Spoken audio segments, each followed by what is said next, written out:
August 8, 2008, Hartford, Connecticut. It's a bright summer morning in one of America's oldest cities. Hartford, Connecticut has a very rich history. It's a melting pot. There's a lot of West Indian culture, Jamaican. Hartford is a big city. There's always a party. There's always a situation. There's always police officers everywhere. At 8 a.m., Hartford police receive an unexpected visit from 43-year-old Patricia Baskerville. She says she hasn't been able to get a hold of her daughter, Ashley, for 24 hours. Something isn't right. Okay, I'll have an investigator come down and speak to you if you'll just have a seat, please. 41 missing persons. Hello, ma'am. Can you tell us what's going on? Patricia says it all started during their recent family trip to Alabama and Georgia. Well, it was supposed to be like a big family reunion. Ashley's family is from Georgia and Alabama, kind of right around the border area. So the family vacation trips back down south were very frequent. But a week into the vacation, Ashley was forced to cut her trip short. Ashley felt like she needed to get back earlier from the vacation because she had work that following week. Despite her reservations, Ashley's mother, Patricia, says she agreed to let her daughter drive home alone. It was a long way for her to drive by herself, but she assured me she would be fine. I'm sure that Patricia was feeling anxious for her daughter returning home on her own. It's a 22-hour drive.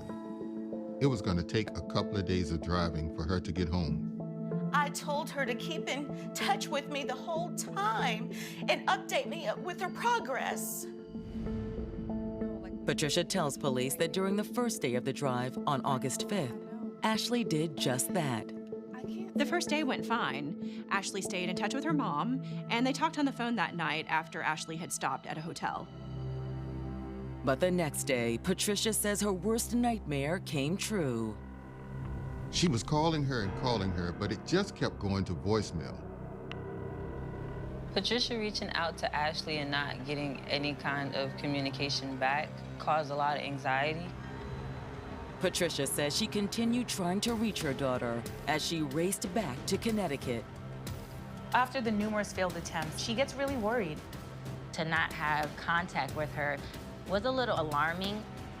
What happened in her drive from Alabama to Connecticut? Something's not right here.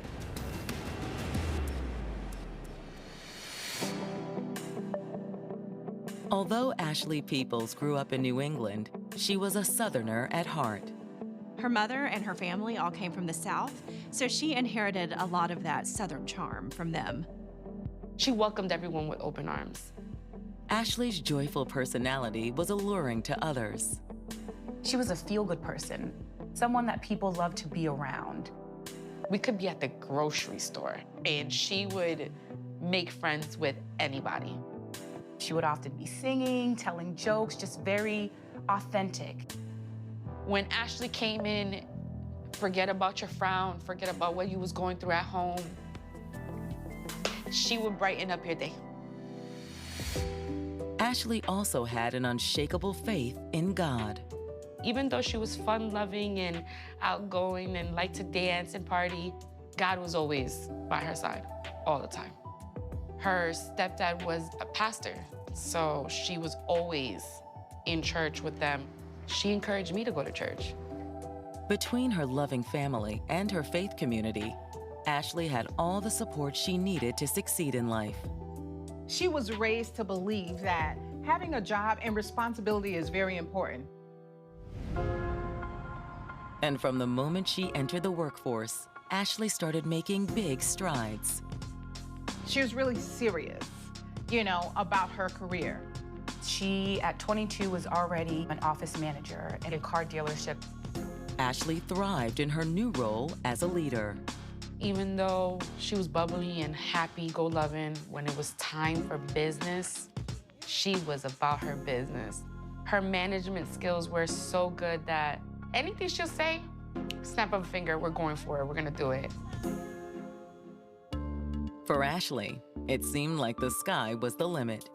She was hyper-focused on her work and on her future and trying to climb that ladder of success. Ashley's busy life didn't leave much room for dating. But when her coworker and friend, Alyssa Estacio, introduced her to 25-year-old Daryl Crenshaw, Ashley couldn't help but be intrigued. Alyssa knew Daryl from living in the same apartment building. I'm Daryl. I'm Ashley. It's a pleasure to meet you. Ashley would come over to my house all the time. And he was like, oh, she's beautiful. And he was like, hook me up, like talk to her, tell her about me. Ashley did the same. This has told me a lot about you. Good things, I hope. Absolutely. Well, come on. The two hit it off immediately and had really good chemistry.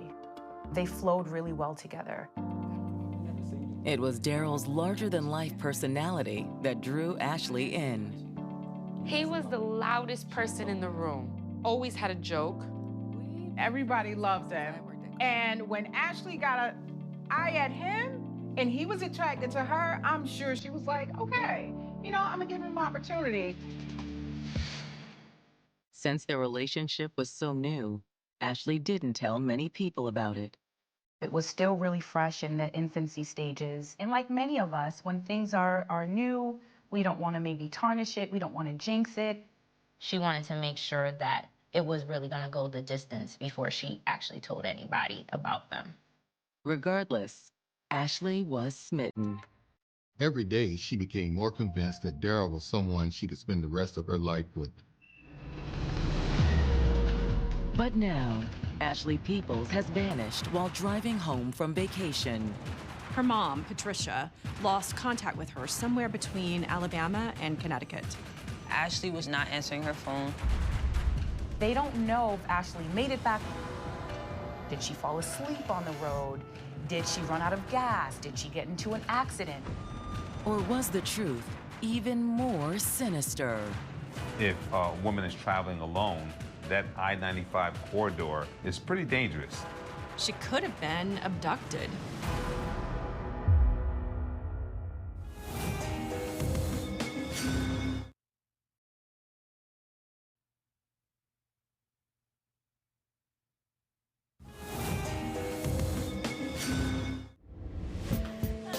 At just 22 years old, Ashley Peoples was building a future for herself in Hartford, Connecticut. Ashley definitely took pride in her professional career. She was a leader. She was headstrong. When it was time for business, she was about her business. And Ashley's love life was also heating up after meeting 25-year-old Daryl Crenshaw. He was funny. He was outgoing. There was an instant attraction. She was able to balance work and life, and a lot of people her age can't do it like that. But now, Ashley has disappeared on the drive home from a family vacation in Alabama, and her mother, Patricia, is starting to panic. Ashley never made it home, and she wasn't answering her cell phone. This just isn't like her. She knows her daughter. She wouldn't cause her family to worry. This was not in her character to want to just go away without letting at least her or her father know where she was going. Something was wrong. Hoping for a lead, the investigators press Ashley's mother for more details. Did anything seem off about Ashley during your trip? She was perfectly fine. We had a great time. It was just a lot of fun activities. There weren't any signs that she wanted to run away or harm herself or anything like that. What about her relationships? Was Ashley seeing anyone? Well, actually, she did mention someone. Ashley had told her mom that she was dating somebody new, but she didn't fill her in with all the details. Is there anywhere she might have stopped along the way? She did mention that she was trying to make it back home in time for a hair appointment. Patricia recalled that Ashley said that she was going to get her hair and her nails done at a barbershop in Hartford. We're gonna do everything we can to find your daughter and bring her home safe. Thank you, detectives. I'll walk you out. After filing an official missing persons report, investigators head to the beauty salon to see if Ashley had shown up for her appointment. And it's soon clear they're on the right track. Ashley's car is in the parking lot. Fortunately for detectives, the vehicle is unlocked. Of course, investigators are fearing the worst at this point. Could Ashley be inside? However, a preliminary search of the vehicle doesn't yield any sign of Ashley or what happened to her. They found nothing. There's no Ashley, no blood, no signs of any struggle. Regardless, detectives called in for backup to have the vehicle impounded for further testing. Next, detectives make their way into the salon to learn more about Ashley's visit. They were able to speak with Ashley's hairstylist, Michelle Reed, with whom she was quite close. Ashley was really much more than just a client to her. She was also a dear friend. They learned that Ashley did come in and she did have her hair styled. So now we know that Ashley did make it to Connecticut because she was able to go to her appointment.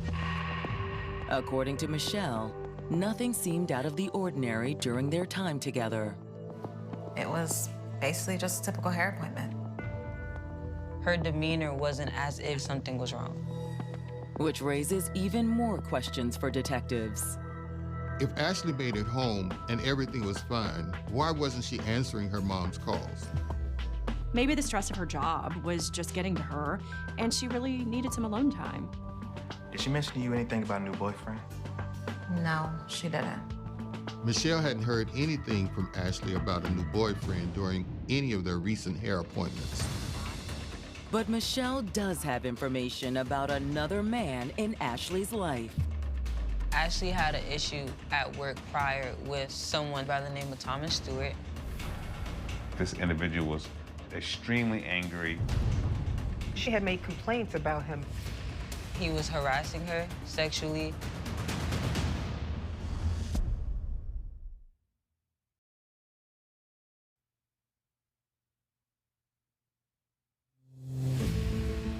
Police investigating the disappearance of 22-year-old Ashley Peoples have just learned that she was being harassed by one of her co-workers at the car dealership where she worked. His name was Thomas Stewart. Thomas had been making some really inappropriate sexual comments towards her. How long had that been going on? She said it wasn't that bad at first, back when she started the job. But Ashley had confided in Michelle that it had gotten worse over time. Much worse. He started making comments about her body, about things he wanted to do to her. It became very stressful. She felt very uncomfortable. She didn't feel safe. She didn't know what to do. According to Michelle, importantly, it shows her courage. But it also could have made Thomas angry. If Ashley got Thomas fired shortly before she went missing, that could make him a viable suspect. Thanks for your time, Michelle. Let us know if you think of anything else. Yeah, absolutely. Thanks, detectives. Back at the station, detectives contact Ashley's place of work to verify Michelle's story. They essentially confirmed everything Michelle said. Ashley went to higher-ups. That resulted in Thomas getting suspended due to a pending investigation. So that's on his record. So now that's impacting his finances. Had Thomas decided to get payback? He might want to retaliate against her because he was upset with her. Her one action changed the entire trajectory of his life. That's something that anybody would be extremely angry about. Could he have done something to her, caused her harm, because he was that angry? Detectives now feel like they have a lead and a possible motive. So they call in Thomas for questioning. From the moment detectives sit down with him, Thomas is defensive. We want to talk to you about Ashley Peoples. What is it now? Thomas is pretty upfront about what he thinks of Ashley. He says that her harassment allegations were a complete misunderstanding. He felt as though he was just flirting He didn't feel as though he was doing anything wrong. He said he was just complimenting a woman on her looks. Can't say nothing nowadays without being crucified. Thomas felt that this is the way he's always done things. He had to be persistent in life in general, at work, at home, and Ashley just couldn't handle him being persistent. But when the detectives mention that Ashley has gone missing, Thomas starts to get nervous. Look, I had nothing to do with that. When was the last time you spoke to her? Thomas articulates that he hasn't talked to Ashley, he doesn't want to talk to Ashley. And he insists that there is no way he could have done anything to hurt her. His attitude was pretty much, why would I want to do something crazy like that?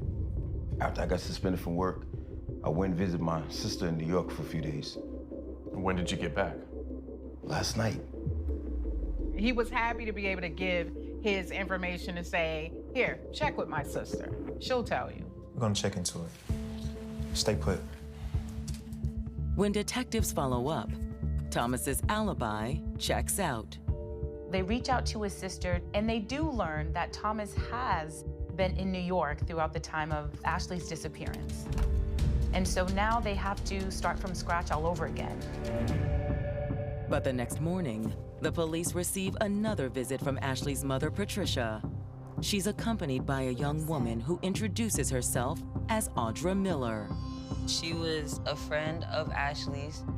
What Patricia says next stuns detectives. Patricia received a call from Ashley's phone. It's Ashley's number. And so she is feeling relieved. It's my daughter, she's calling me. Everything must be okay. Oh my God, Ashley, baby. I've been trying to call you. I've been worried sick about you. But it wasn't Ashley on the line. It was a voice she had never heard before. Her stomach just hit the floor. They said, your daughter's been kidnapped.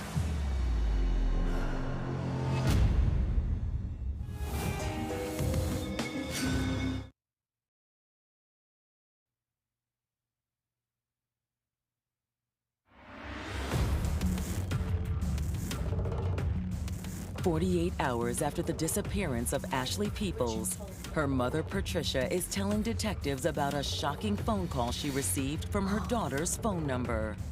Ashley, baby, oh my God. She picks up the phone and she realizes that it's not Ashley. Who is this? To Patricia's surprise, it was Audra Miller using Ashley's phone. This friend, Audra, claimed to have some information about Ashley possibly getting kidnapped. Tell them what you told me. Yes, start at the beginning. Well, I saw Ashley at the hair salon the other day. Ashley was leaving just as she was arriving. Hey, girl. Oh, hey, girl. According to Audra, Ashley didn't seem like herself. You want to go grab some drinks or something later? Oh my God, yes. I need that. I'm actually about to meet someone, but afterwards I would love to. As they're talking, Ashley's phone is just blowing up. Sure. Wow, somebody's really trying to get a hold of you. It's the guy I'm seeing. He's kind of a lot. Ashley said he was about to arrive outside the salon. Who was he? I don't know. Ashley just called him Red. Now detectives are thinking, who is Red? They've never heard of him before. Actually, can you hold on to my phone for a sec? I just don't want it to get broken again. Audra thought that was a very strange statement. What do you mean get broken? Thank you so much. I'll meet you back inside to get my phone back, okay? All right, girl. Bye.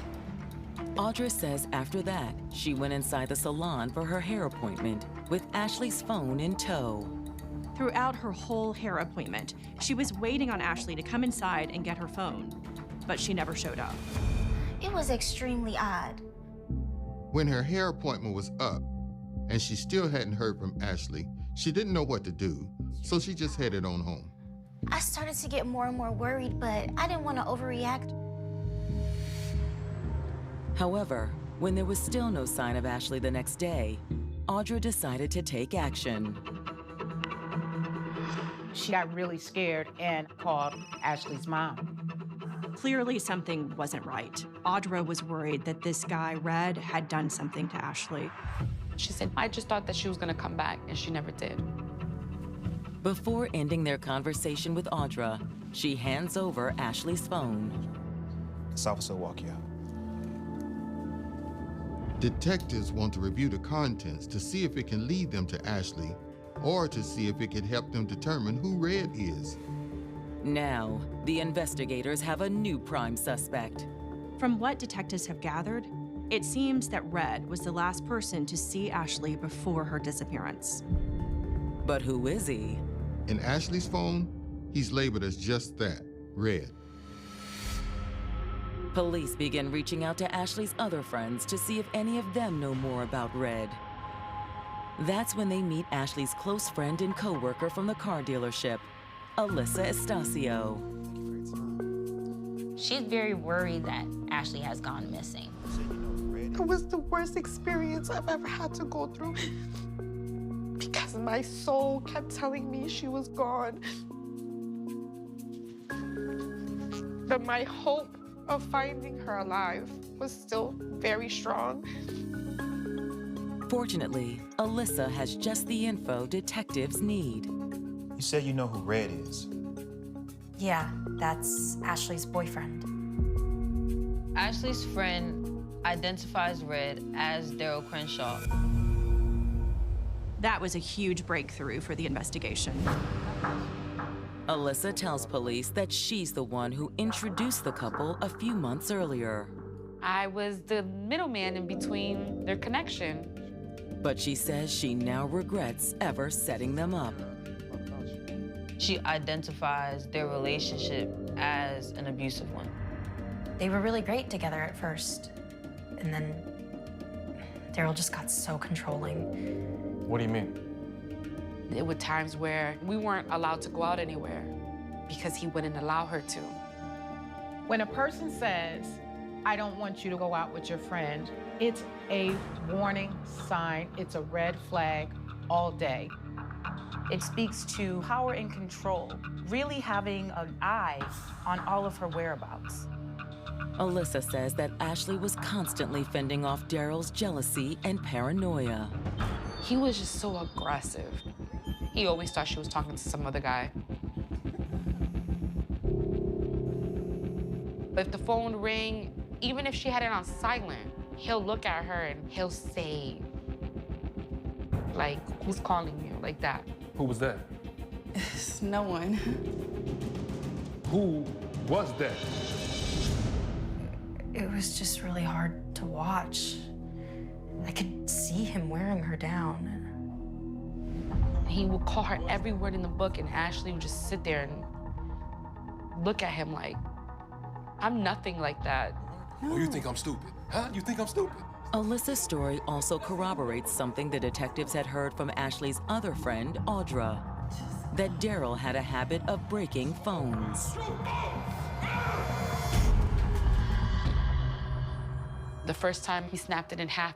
The next day we went and grabbed a new phone, and within 2 months, he tried to break that one too, and he succeeded. Alyssa fears that Daryl's abuse went far beyond broken cell phones. I know he put his hands on her, but she wouldn't tell me about it. That's why I feel like Ashley didn't tell a lot of people about her relationship. She was really ashamed. When you're a victim in these scenarios, you tend to blame yourself. You become embarrassed. You start to ask yourself, what did you do to cause yourself to be abused? It does not mean that we're dumb. It does not mean that we're weak. It just means that this person was very good at disguising who they really were. But just before going on vacation with her family, Alyssa says that Ashley had worked up the courage to leave Daryl. It's not that easy to just leave. You must have a plan in place, which also means you cannot go through this in silence. We had a talk, and she was just telling me about Daryl and how she was ready to break up with him. I just can't take it anymore. This is too much drama. She didn't feel like this was gonna go any further, and she wanted out of it. So when she came back to Connecticut, she was gonna have a talk with him. She was ready. No, you're doing the right thing. He deserves so much better than this. I didn't feel like she was in danger or she was scared. There was no fear in our conversation at all. But now, Alyssa is worried that the breakup may have set Daryl off. He had a temper, and it was fragile enough to push him to act in these ways. He was just a different person when he was mad.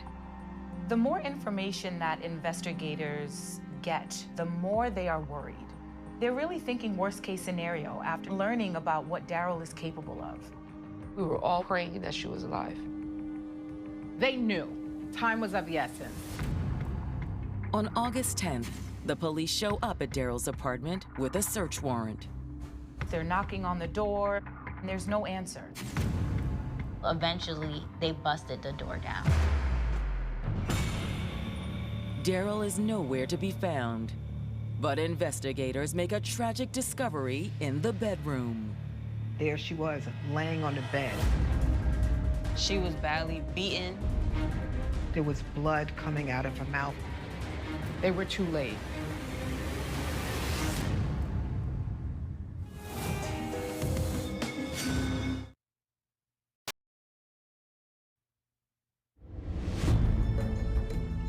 After days of searching for 22-year-old Ashley Peoples, everyone's worst fear has just been confirmed. Ashley's body is found in Daryl Crenshaw's apartment. It was a horrific scene to see a young, vibrant woman just laying there dead. The crime scene tells a chilling story of rage and violence. Ashley's been severely beaten. She had bruising on her body. There was marks around her neck to indicate that there was some level of strangulation. It looked like she suffered tremendously. For detectives, the person behind this crime is no longer a mystery. There was no question that Daryl killed her. He had motive, he had opportunity, and her body was found in his apartment. As the sun comes up over Hartford, an alert is issued to all law enforcement officers in the area, advising them to be on the lookout for Daryl Crenshaw. They started a manhunt. He was missing as well as dangerous. Detectives were afraid that Ashley wouldn't be his only victim. And while the search gets underway, detectives have the difficult job of notifying Ashley's loved ones of her passing. The confirmation of her body being found was just so devastating, so hard. She didn't deserve it. It was like the sunshine wasn't there anymore. Her family cannot understand how this happened. Her mother kept saying he didn't have to kill her. He just did not have to kill her. I blamed myself for letting that introduction of them two even come to life. I couldn't be her savior. I couldn't help her.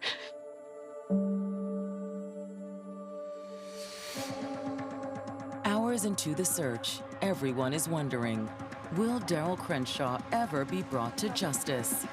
The police went to his dad's house. He said he hadn't seen his son in weeks. We've been calling and calling. That he was not staying with him, so he really had no idea where his son was. All right.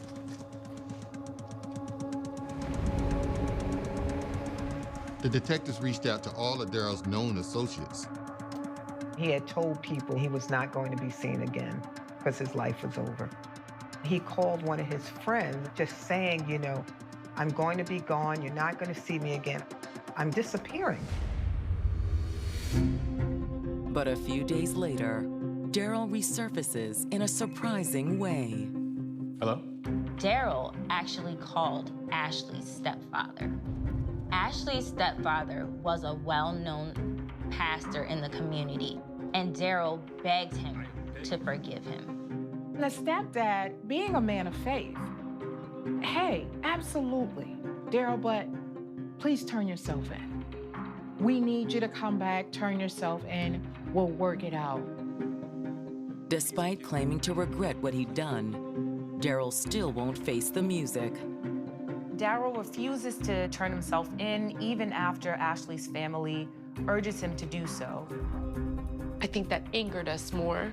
It was unfair that he was out and he was trying to escape his consequences.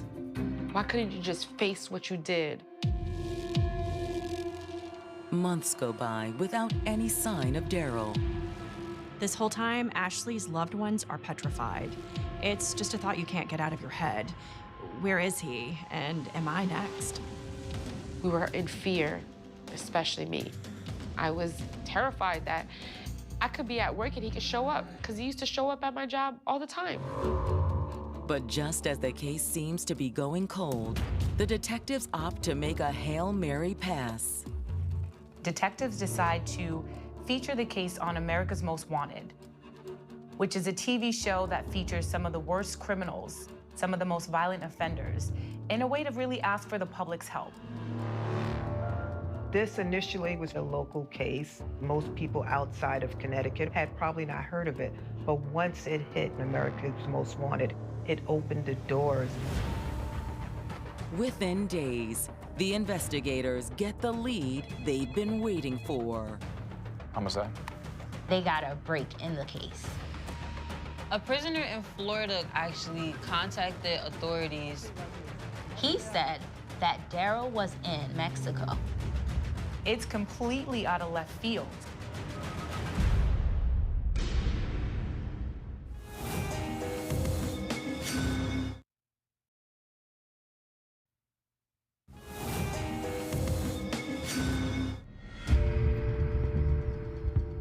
Five months after his girlfriend, Ashley Peoples, was found murdered in his apartment, Daryl Crenshaw is on the run from authorities. Daryl is still nowhere to be found. No one knows where he is. So it's a possibility that he could get away without serving time. But detectives finally get a break in the case after Ashley's story is highlighted on national TV. After Daryl's flee, he was featured on the television show America's Most Wanted. Of course, there's a lot of leads that lead to nowhere, but there was that one tip from the gentleman who actually said, I know this guy. The tipster is an inmate at a prison in South Florida. He tells investigators that he recognizes Daryl from being in an immigration detention camp with him in Mexico. At first, detectives are skeptical of the man's story. It's completely out of left field. We're in Connecticut, and they are getting reports that Daryl is all the way in Mexico. How does this happen? But when they follow up on the tip, they're stunned by what they find. It was confirmed that Daryl was in fact in a detention center in Mexico. He's living under an alias. Daryl was actually posing as a resident of Jamaica and crossed over the Mexico border without any papers or documentation to confirm his identity. That was the reason why he was detained. U.S. Marshals in Hartford immediately begin the process of having Daryl extradited back to the United States. They finally got to tell Ashley's family, we got him. Detective called me and he was like, hey, I got the best news ever. We found them. And that day we celebrated. We celebrated. There was relief. We're one step closer to justice. We have him in custody. He can't harm anyone else. When Daryl's trial gets underway in the fall of 2010, prosecutors portray him as a jealous boyfriend who couldn't handle Ashley's rejection. He just felt like he needed to always be in control. It was a case of, if I can't have you, no one can. They believe that on her way home from Alabama, Ashley called Daryl and told him it was over. I can't do this anymore. The name calling, the broken phones, it's just getting out of control. Back in Hartford, Daryl confronted Ashley outside the hair salon. Somehow or another, he found her at this location, called her, asked her to come outside. Seriously? I can't believe you're doing this to me. Ashley and Daryl got into a heated argument outside. And that argument escalated. What did you expect? Prosecutors believe Daryl used force to get Ashley to come home with him. He sucker punched her, and then he dragged her in the car. Back at Daryl's apartment, the situation took an even darker turn. You're not leaving me, you understand me? You are not leaving me. He beat her, he strangled her, he abused her. He struck Ashley several times. And then he choked her until she died.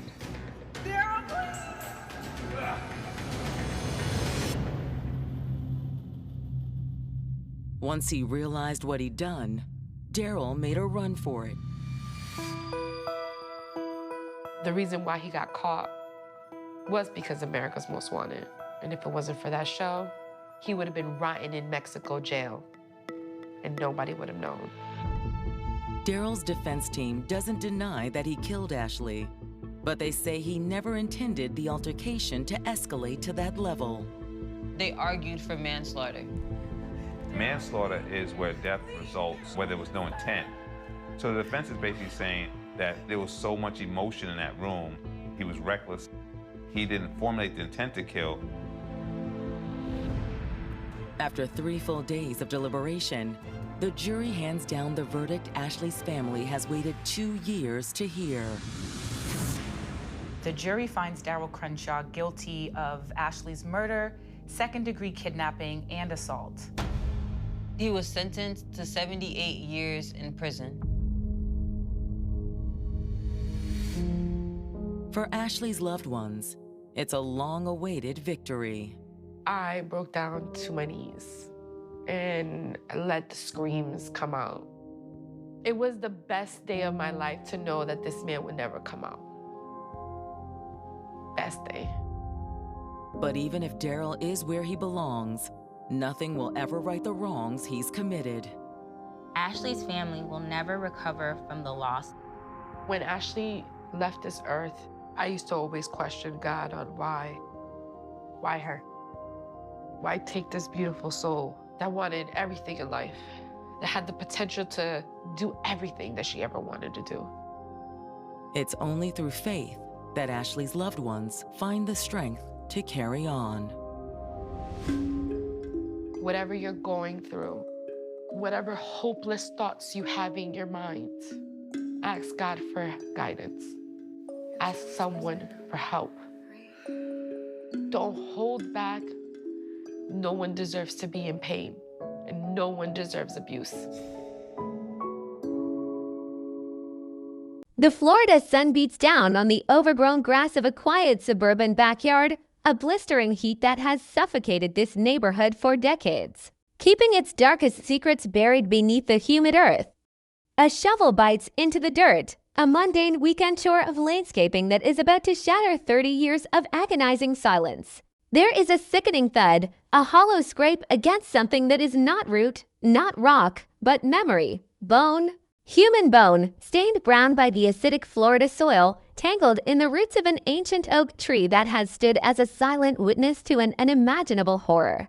This is the moment a community's deepest, most repressed nightmare violently breaches the surface of reality, tearing open a cold case that has haunted the collective psyche of this town for an agonizing 30 years. You are standing at the precipice of a terrifying revelation, staring down into a shallow grave that holds the answers to a mysterious disappearance that defied every law enforcement effort, every desperate search party, and every shred of hope.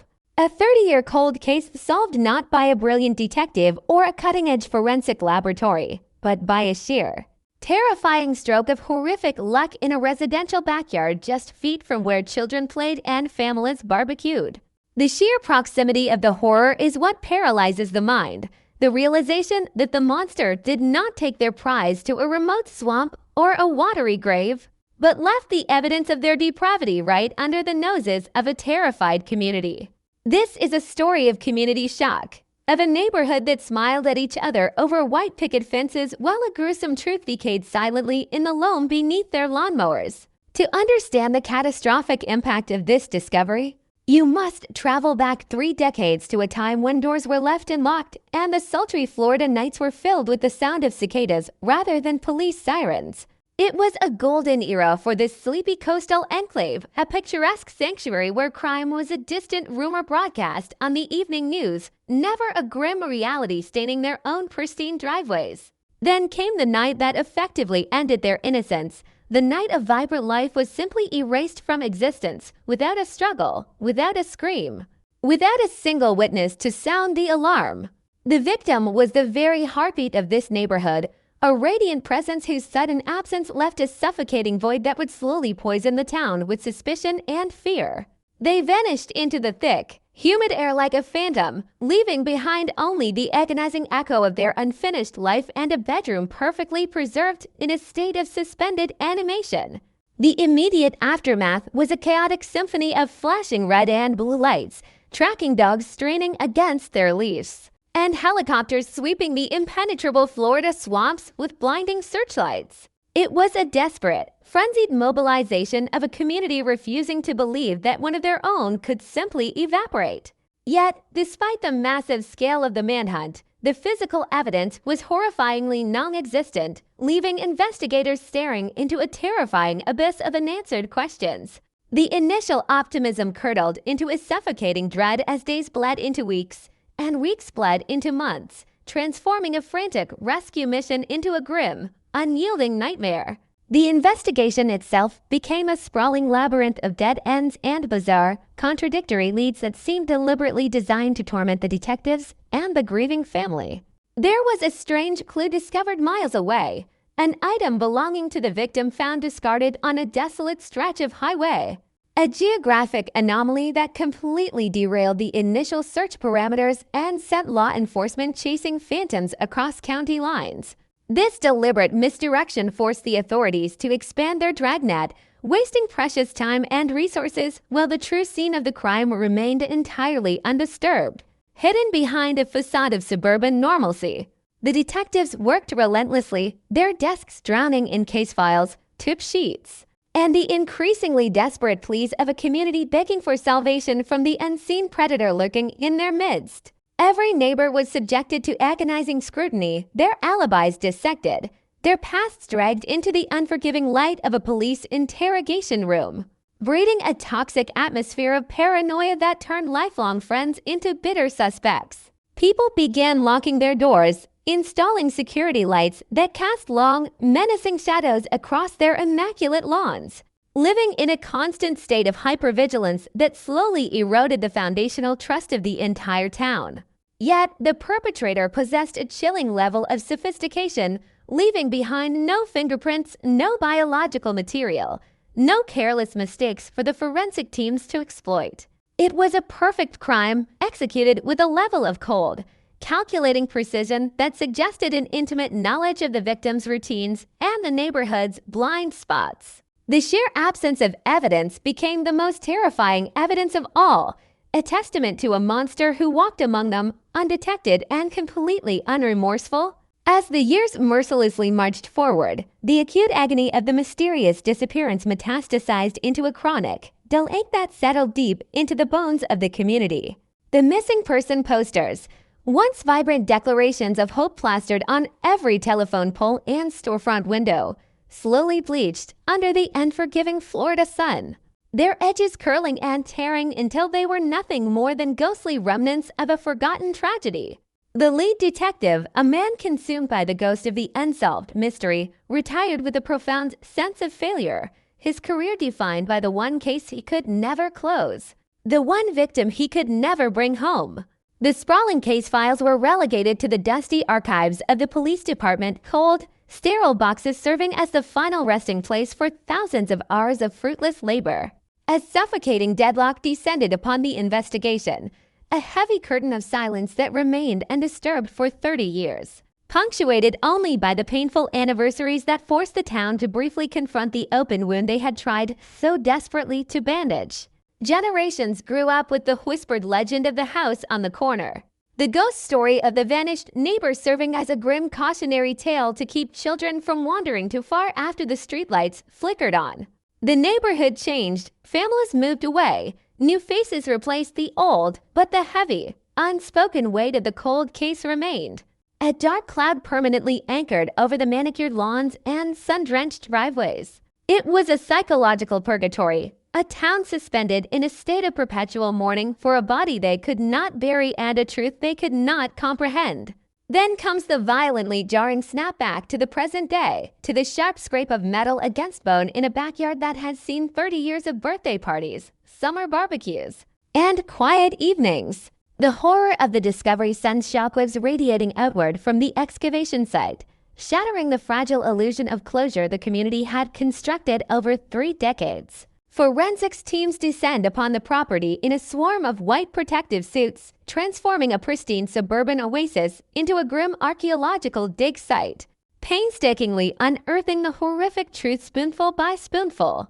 As the skeletal remains are slowly brought into the unforgiving daylight, the horrifying reality of the perpetrator's ultimate deception becomes terrifyingly clear to everyone watching from behind the yellow police tape.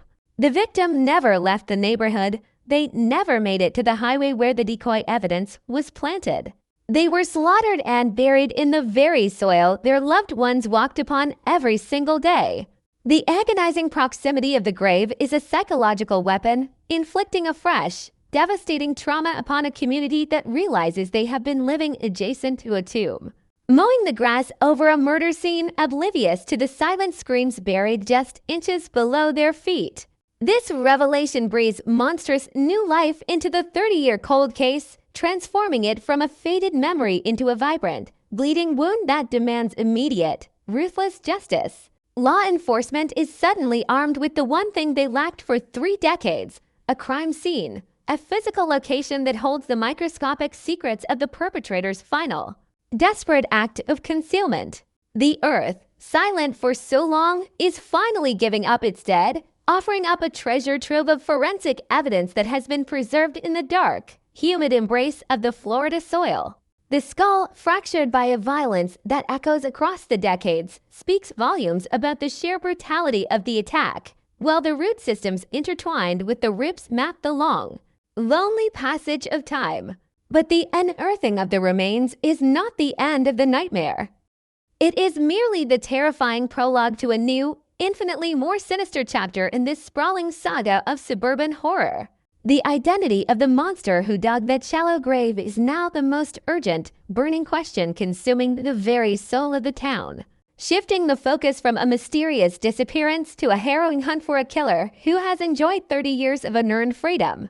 The realization that the perpetrator was comfortable enough to spend hours digging a grave in a residential backyard strongly suggests a chilling familiarity with the property, pointing an accusing finger directly at the inner circle of the neighborhood itself. Suddenly, the friendly faces of longtime residents morph into masks of potential guilt. Every 30-year-old memory is scrutinized for signs of deception, and the toxic paranoia that infected the town 3 decades ago returns with a vengeance. The solved aspect of the case, the recovery of the victim, only serves to amplify the unresolved mystery of the perpetrator's identity, plunging the community back into a suffocating atmosphere of suspicion where no one is above reproach.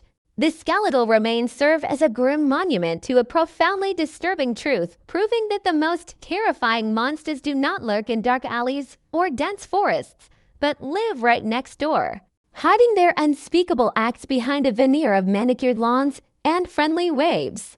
The haunting memories of the past 30 years are now irrevocably tainted by the knowledge of what lay beneath the dirt, a permanent stain on the conscience of a community that will never again look at a freshly turned patch of earth without feeling a cold, creeping dread crawling up their spine.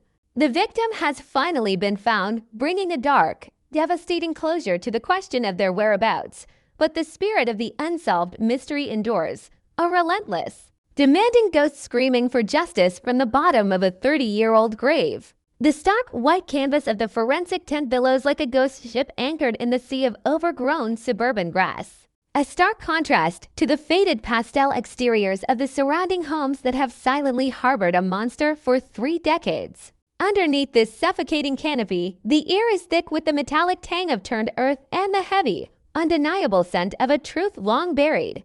As investigators painstakingly sift through 30 years of compacted soil, roots, and lies, every grain of dirt is a potential witness, every tangled root a desperate grasp from the past. As the excavation transitions from a crude unearthing to a microscopic autopsy of the ground itself, the skeletal remains, standed deep, unforgiving brown by the acidic Florida loam, are no longer just bones. They are a tragic map of terror, etched with the violent signatures of a killer whose confidence has now violently collided with the relentless march of science. The forensic anthropologist, an artist of the macabre, bends over the shallow depression, their brush sweeping away the final layers of deception with agonizing precision, revealing the catastrophic trauma inflicted upon the skull, a devastating spiderweb of fractures that tells a story of sudden, overwhelming brutality. This was no accident, no crime of passion gone awry, but a calculated, savage obliteration of a human life, executed with a sickening fury that betrays the deeply personal nature of the attack. As the dirt is washed away in the sterile laboratories miles from this cursed backyard, the true horror begins to materialize, not just in the shattered bone, but in the miraculous preservation of microscopic evidence that the killer believed had rotted away with the victim's flesh. Synthetic fibers, trapped in the porous surface of the collarbone, refused to decompose, matching the uniform of a local business that closed its doors 25 years ago. A ghostly thread pulling the investigation violently backward in time. A single, corroded piece of metal, initially dismissed as landscaping debris, is revealed under the harsh glare of an electron microscope to be the broken tip of a distinctive, customized blade. A weapon of choice that whispers of a premeditated slaughter rather than a frantic struggle. The soil itself holds a chemical memory, trace amounts of caustic cleaning agents that were poured into the grave in a frantic, amateurish attempt to accelerate decomposition. A desperate act of concealment that has ironically preserved the chemical fingerprint of the murderer's panic. This forensic resurrection transforms the victim from a silent casualty into a devastatingly articulate witness, their bones screaming the secrets of their final, terrifying moments into the ears of detectives who are now armed with an arsenal of undeniable, physical truths. The focus violently shifts from the earth to the living, as the yellow police tape surrounding the property becomes a terrifying border wall, trapping the residents of this seemingly idyllic neighborhood in a claustrophobic nightmare of their own making.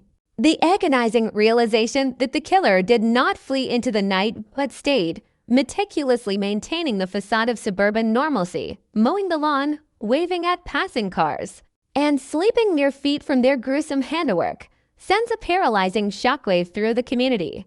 The original case files, once a source of deep, bitter frustration, are dragged out of the archives, the yellowed pages and faded photographs now viewed through the terrifying lens of proximity, revealing glaring inconsistencies and subtle deceptions that were completely invisible when the search was focused miles away on desolate highways and swampy marshlands.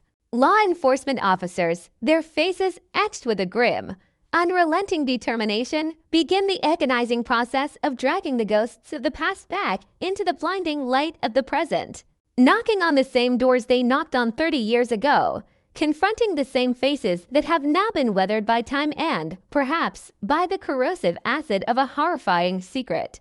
The neighborhood is placed under a suffocating, invisible siege, unmarked vehicles idling ominously at the end of cul-de-sacs, plainclothes detectives watching every movement, every nervous glance, every frantic whisper exchanged over white picket fences that suddenly feel like the bars of a massive, open-air prison. The interrogation rooms downtown, sterile and unyielding, become the stage for a psychological warfare that spans decades, as elderly residents are brought in one by one, their frail appearances belying the potential monstrosity lurking within their decaying memories. The detectives employ a devastating strategy of chronological disorientation, seamlessly weaving between the mundane realities of the present and the terrifying specifics of the night the victim vanished, breaking down the carefully constructed alibis that have hardened into stone over 30 years of repetition. There are no raised voices, no dramatic table slapping, only the chilling, rhythmic ticking of the wall clock and the relentless, suffocating pressure of an inescapable truth closing in on a cornered predator. The investigators present the newly unearthed evidence not with triumph, but with a cold, terrifying finality, sliding the photographs of the shattered skull and the degraded fibers across the metal table, watching with hawkish intensity as the suspects' eyes lock onto the undeniable proof of their own damnation. Micro-expressions are cataloged, the involuntary twitch of a jaw, the sudden, desperate swallowing, the panic darting of eyes that frantically search for an exit that no longer exists in a room rapidly shrinking under the weight of a 30-year-old lie. They probe the ancient rivalries, the forgotten jealousies, the neighborhood disputes that were dismissed as trivial decades ago but now take on a deeply sinister resonance in the shadow of a shallow grave, exposing the rotting underbelly of a community that prioritized politeness over truth. The pressure fractures the fragile alliances forged in the aftermath of the disappearance, as neighbors begin to turn on each other in a desperate bid for self-preservation, offering up decades-old suspicions and half-remembered anomalies that they had buried deep within their own consciences. The interrogations reveal a horrifying tapestry of collective denial, a neighborhood that instinctively looked away from the darkness festering in its own heart. A community that willfully ignored the subtle, terrifying changes in the killer's behavior in the days and weeks following the murder. The suspect, once a pillar of this suburban sanctuary, begins to unravel under the relentless, surgical probing of the detectives, their arrogant facade of intouchability crumbling to reveal the terrified, trembling core of a cornered animal who realizes the earth has finally betrayed them. The narrative they constructed, a masterpiece of misdirection that kept them free for a lifetime, is systematically dismantled piece by piece, exposed as a fragile house of cards utterly destroyed by the silent, undeniable testimony of the bone, the fiber, and the soil. The psychological toll of carrying such a monstrous secret for 30 years becomes agonizingly apparent, manifesting in a sudden, catastrophic physical collapse within the interrogation room. A body giving way under the crushing, unimaginable gravity of a guilt that can no longer be contained. The confession, when it finally bleeds out into the sterile air of the police station, is not a dramatic, tearful release, but a hollow, exhausted surrender. A pathetic whimpering of a monster who has outlived their own deception and is finally drowning in the terrifying reality of their actions. They speak of the mundane details of the murder with a chilling, clinical detachment, describing the swing of the weapon, the dragging of the body, the desperate, frantic digging in the dead of night, transforming a horrific nightmare into a sickeningly tangible reality that forever taints the history of the town.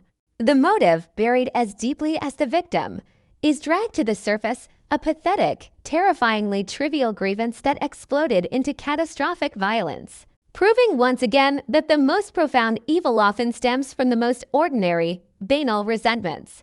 The arrest sends a final, devastating tremor through the community, a confirmation of their darkest, most repressed fears, shattering the illusion of safety and replacing it with a permanent, haunting vigilance that will poison the minds of generations to come. The house where the monster lived, the backyard where the victim lay in silent agony for 30 years, becomes a dark monument to the fragility of human trust. A cursed piece of earth that will never again know the innocent laughter of children or the warmth of a summer afternoon. The cold case is closed, the files are stamped and sealed, the yellow tape is finally taken down. But the true punishment has only just begun for a town condemned to live forever with the knowledge that they harbored a killer, that they smiled at a murderer, and that they walked blindly over a grave for 30 agonizing years.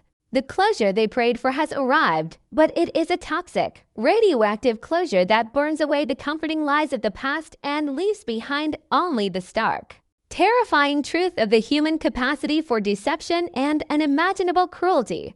The legacy of this solved mystery is not a sense of triumph, but a lingering, inescapable dread.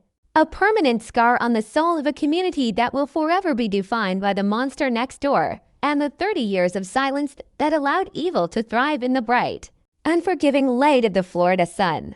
The realization that the very fabric of their reality was woven with the threads of a gruesome homicide leaves an indelible mark on the collective consciousness, forcing every resident to reevaluate every memory, every interaction, and every shared moment of the last 3 decades. The rusted swing set in the adjoining yard is no longer just a relic of childhood, but a silent witness that creaked in the night wind while a monster buried their sins in the adjacent soil. The community watch programs, once a source of neighborhood pride, are exposed as a tragic farce, an impotent defense mechanism that completely failed to detect the apex predator hunting within its own heavily guarded borders. As the perpetrator is led into the sterile, unforgiving environment of the county courthouse, their heavily wrinkled face broadcast across every local and national news network. The sheer banality of their appearance becomes the most terrifying aspect of the entire ordeal. This is not the face of a cinematic villain or a deranged lunatic, but the face of a grandfather, a retired accountant, a man who attended block parties and complained about property taxes. A chilling embodiment of the horrifying truth that evil does not always announce itself with a menacing growl, but often hides behind a polite smile and a perfectly manicured lawn. The trial itself promises to be a grueling, agonizing autopsy of the town's history, a public unearthing of 30 years of repressed suspicions, ignored red flags, and the devastating consequences of a polite society's refusal to confront the darkness lurking in its own shadows. Witnesses who were in their prime when the victim vanished will now take the stand with trembling hands and faltering memories, forced to relive the most terrifying era of their lives under the unforgiving scrutiny of a defense attorney desperate to exploit the ravages of time. The forensic anthropologist will present the shattered skull not just as bone, but as a devastating timeline of terror, explaining in chilling, scientific detail how the specific fractures align perfectly with the sudden, violent trajectory of the customized blade found buried in the dirt. The jury will be forced to look into the abyss of the killer's mind to comprehend the sheer, staggering magnitude of a deception that allowed a human being to bludgeon their neighbor to death and then sleep soundly mere yards away from the decaying evidence of their atrocity. This case will rewrite the textbooks on criminal psychology, serving as a grim, definitive case study in the terrifying power of compartmentalization. The human mind's horrifying ability to build an impenetrable wall between a monstrous act and the mundane reality of everyday life. For the family of the victim, the resolution is a double-edged sword that slashes through 30 years of agonizing uncertainty only to replace it with a horrifying, vivid picture of their loved one's final, desperate moments. They are finally able to lay the remains to rest in a proper grave, replacing the shallow, undignified pit in a suburban backyard with a polished granite headstone that bears a name, a date of birth, and a date of death that remained a haunting question mark for 3 decades. But the cemetery offers only a cold, hollow comfort, a sterile finality that can never truly erase the agonizing memory of the 30 years they spent scanning crowds, answering late-night phone calls with desperate hope, and staring into the empty void of a perfectly preserved bedroom. The true tragedy of this solved cold case is that justice, delayed by 30 years of meticulous deception, feels less like a triumphant victory and more like a grim, exhausted concession to a reality that is fundamentally and irrevocably broken. The town will eventually fade from the national headlines. The news vans will pack up their satellite dishes and leave, and the forensic tape will be swept away by the inevitable afternoon thunderstorms, but the psychological landscape of this community has been permanently altered, scarred by a seismic betrayal that will echo through the generations. They will continue to lock their doors, not to keep out the strangers wandering the streets, but to protect themselves from the terrifying possibility that the person living next door, the person waving from the driveway, the person sharing a cup of sugar, might just be another monster waiting patiently for the cover of darkness. The heavy wooden doors of the county courthouse swing open to reveal a theater of ultimate reckoning, a sterile, aggressively lit arena where 30 years of agonizing whispers and desperate prayers are finally translated into the cold, unforgiving language of the judicial system. The gallery is packed shoulder to shoulder with the ghosts of the past, a suffocating sea of aging neighbors, childhood friends, and a shattered family who have waited an entire lifetime to look the architect of their unending nightmare directly in the eyes. They sit in a heavy, suffocating silence, their gazes fixed upon the defense table where the monster sits, stripped of his suburban camouflage, looking terrifyingly frail and agonizingly ordinary under the harsh fluorescent lights of the courtroom. The air conditioning in the courthouse seems wholly incapable of chilling the sweat on the brows of the terrified spectators who realize that their own memories are on trial just as much as the man sitting behind the defense table.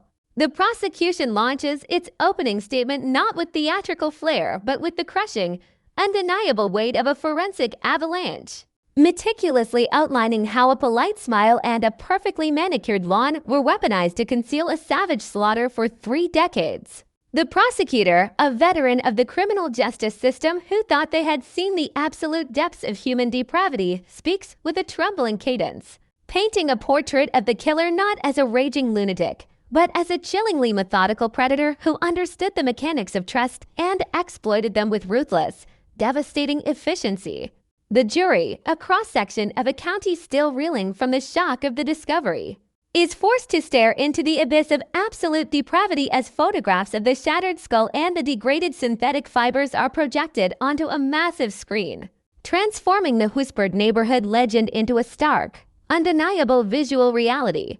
The men and women of the jury bear the unimaginable burden of processing this chronological whiplash, shifting their minds between the carefree era of 30 years ago and the stark, forensic reality of the skeletal remains laid out on the evidence tables before them, a visual representation of time stolen and humanity erased. The defense attempts to mount a desperate counteroffensive by weaponizing the very passage of time that protected their client for so long, arguing that memories fade, that evidence degrades, and that a 30-year-old secret cannot be trusted in the harsh light of modern scrutiny. But this cynical strategy shatters completely against the impenetrable wall of scientific certainty erected by the forensic anthropologist, who takes the stand to deliver a masterclass in the macabre, using the unearthed bones as a devastatingly precise timeline of terror.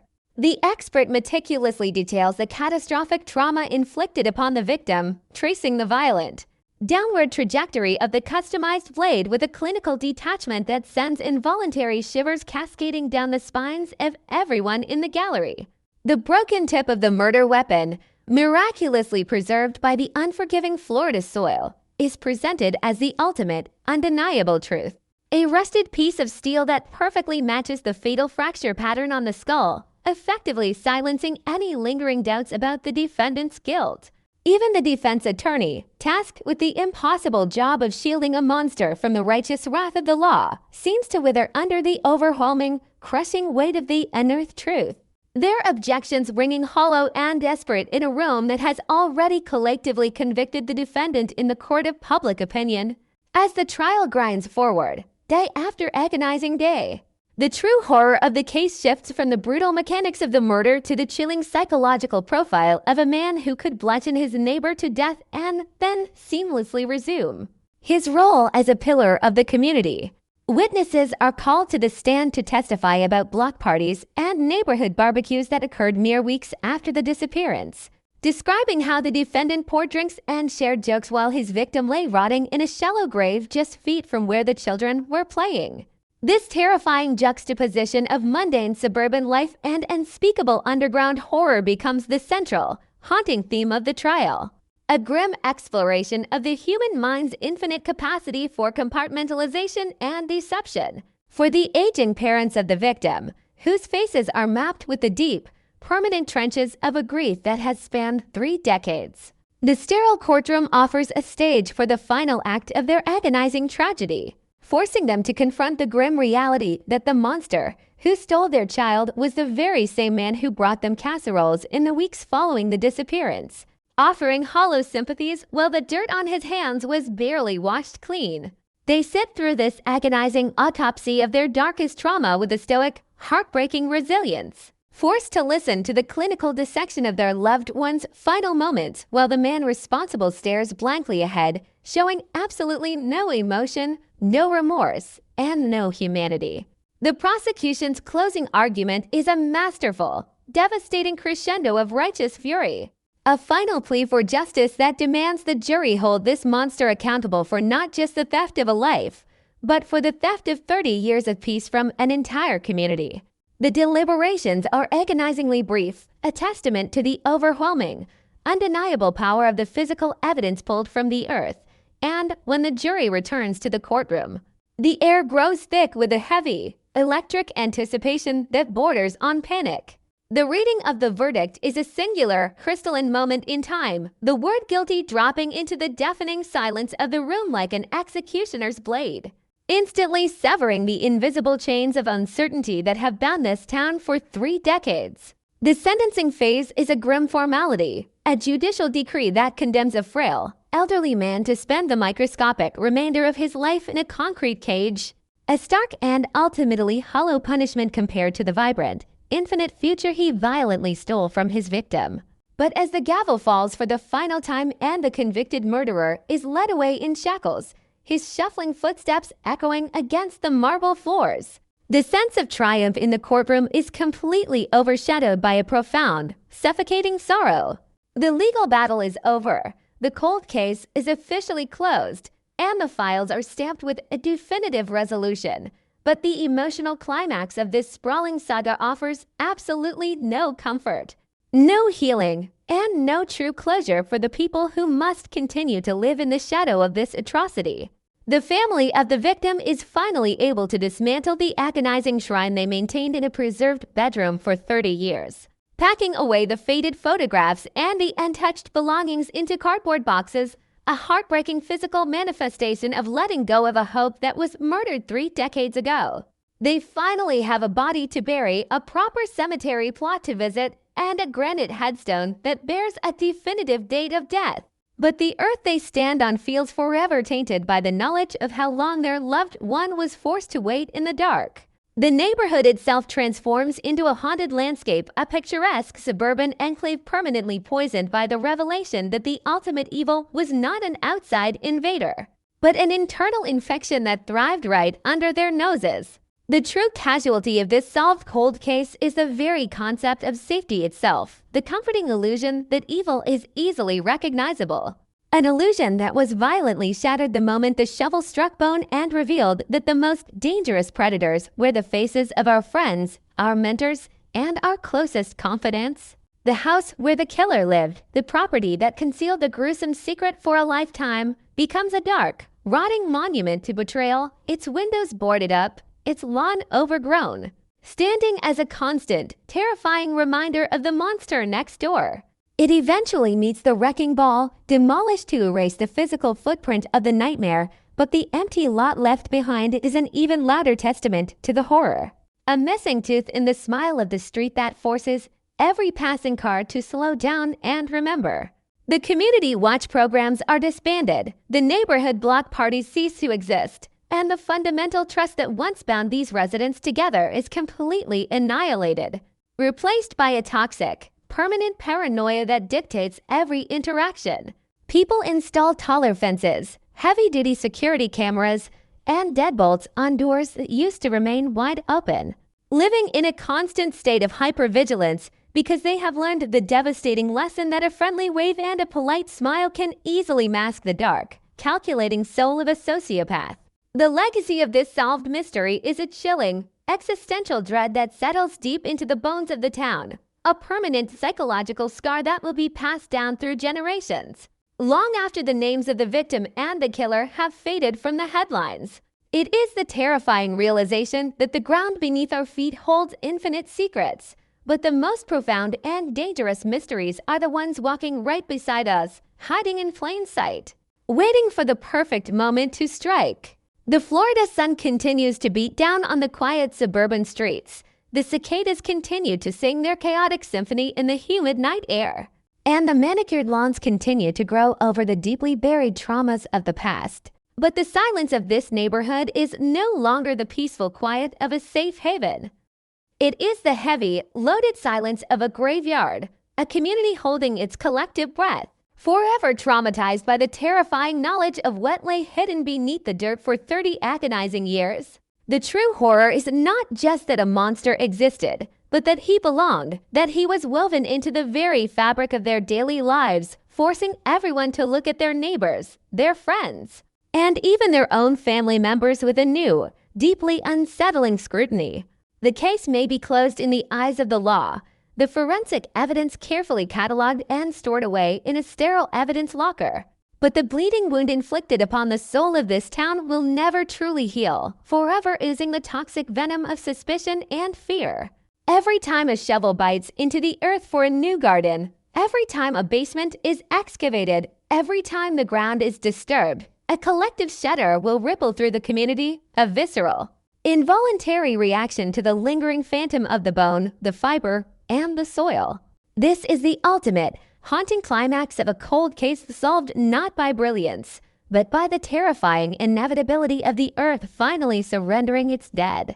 Proving that while secrets can be buried deep, they can never be truly destroyed, and when they finally claw their way back to the surface, they bring the full, devastating weight of hell with them.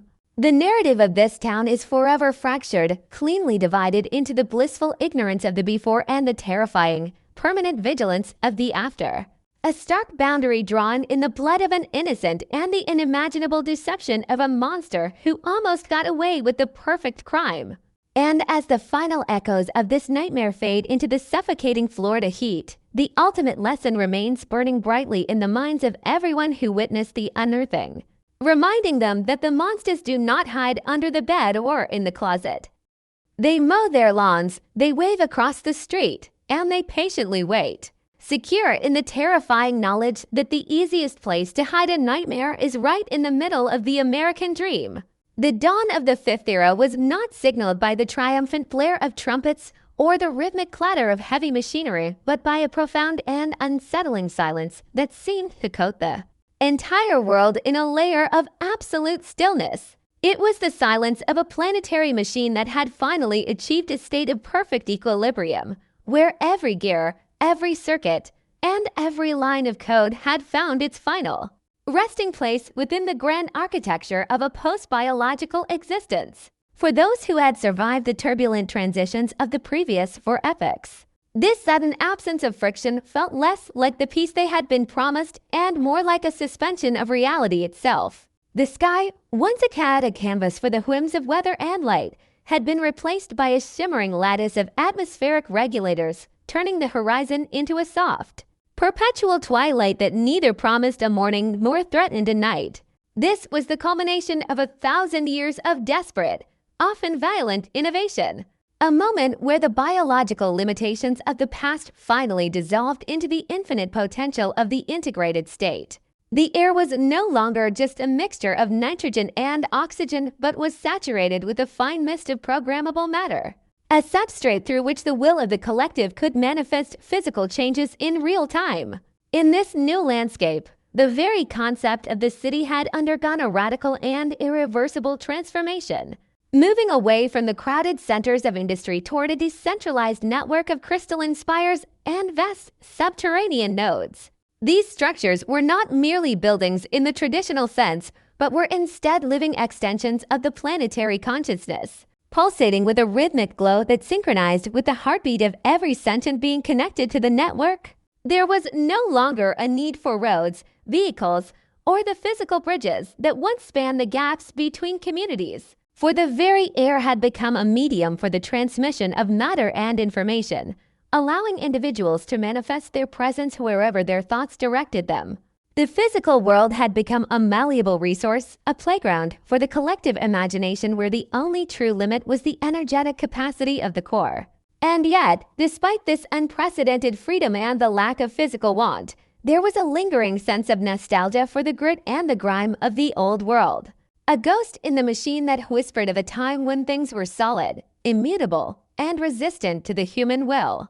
As the integration deepened, the boundaries between the self and the other began to blur in ways that the early pioneers of the digital age could never have envisioned in their wildest fantasies. To think a thought in this era was to share it, not through the clunky and imprecise medium of language, but through a direct emotional resonance that allowed for a level of empathy that was both beautiful and terrifying.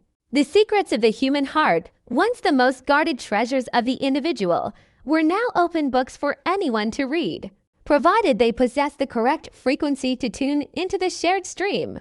This radical transparency had effectively ended all conflict and misunderstanding, for it was impossible to hate what one truly understood at a fundamental level. Yet it also signaled the death of privacy and the unique solitude that had once defined the human experience. In this shared mental space, the individual was like a single drop of water in a vast and churning ocean, retaining its chemical essence but losing its distinct shape to the greater, overwhelming whole. The ego, once the primary driver of human history, had been relegated to a secondary function, a relic of a time when the struggle for survival required a sharp distinction between the self and the environment. The arts, too, had been subsumed by the logic of the integration, evolving from a medium of personal expression into a collaborative exploration of the infinite. No longer did painters labor over canvases or poets struggle with the inherent limitations of the written word. Instead, they wove intricate tapestries of pure sensory data, creating immersive worlds that could be experienced by millions of minds simultaneously. These creations were not static works to be observed from a distance, but were dynamic, evolving entities that responded to the emotions of the observers, shifting their colors, tones, and narratives to reflect the collective mood of the audience. It was a form of beauty that was perfect in its execution, but often lacked the poignant imperfection that had once made human art so deeply moving to the soul.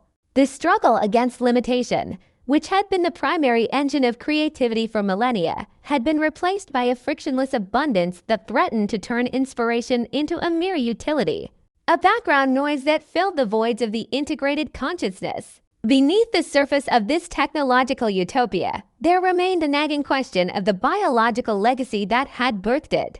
The human body, once a fragile vessel of bone and blood, had been augmented and refined until it was more a work of advanced engineering than a product of natural evolution. Cells were repaired by swarms of microscopic machines before they could even think of decaying. And the brain had been interfaced with external processors that expanded its cognitive capacity by several orders of magnitude. Death, the ancient and inevitable enemy of the species, had been reduced to a choice rather than an inevitability, leading to a population that was functionally immortal but increasingly stagnant. With no pressure from the passage of time, the urgency of life began to fade, replaced by a slow, contemplative existence that stretched across centuries without the punctuation of birth or passing. The world was full of ancient minds housed in youthful, synthetic shells, wandering through a paradise that felt more like a meticulously maintained museum than a living, breathing world. This stagnation led to the emergence of the Seekers, a small but vocal group of dissenters who questioned the ultimate purpose of the integration.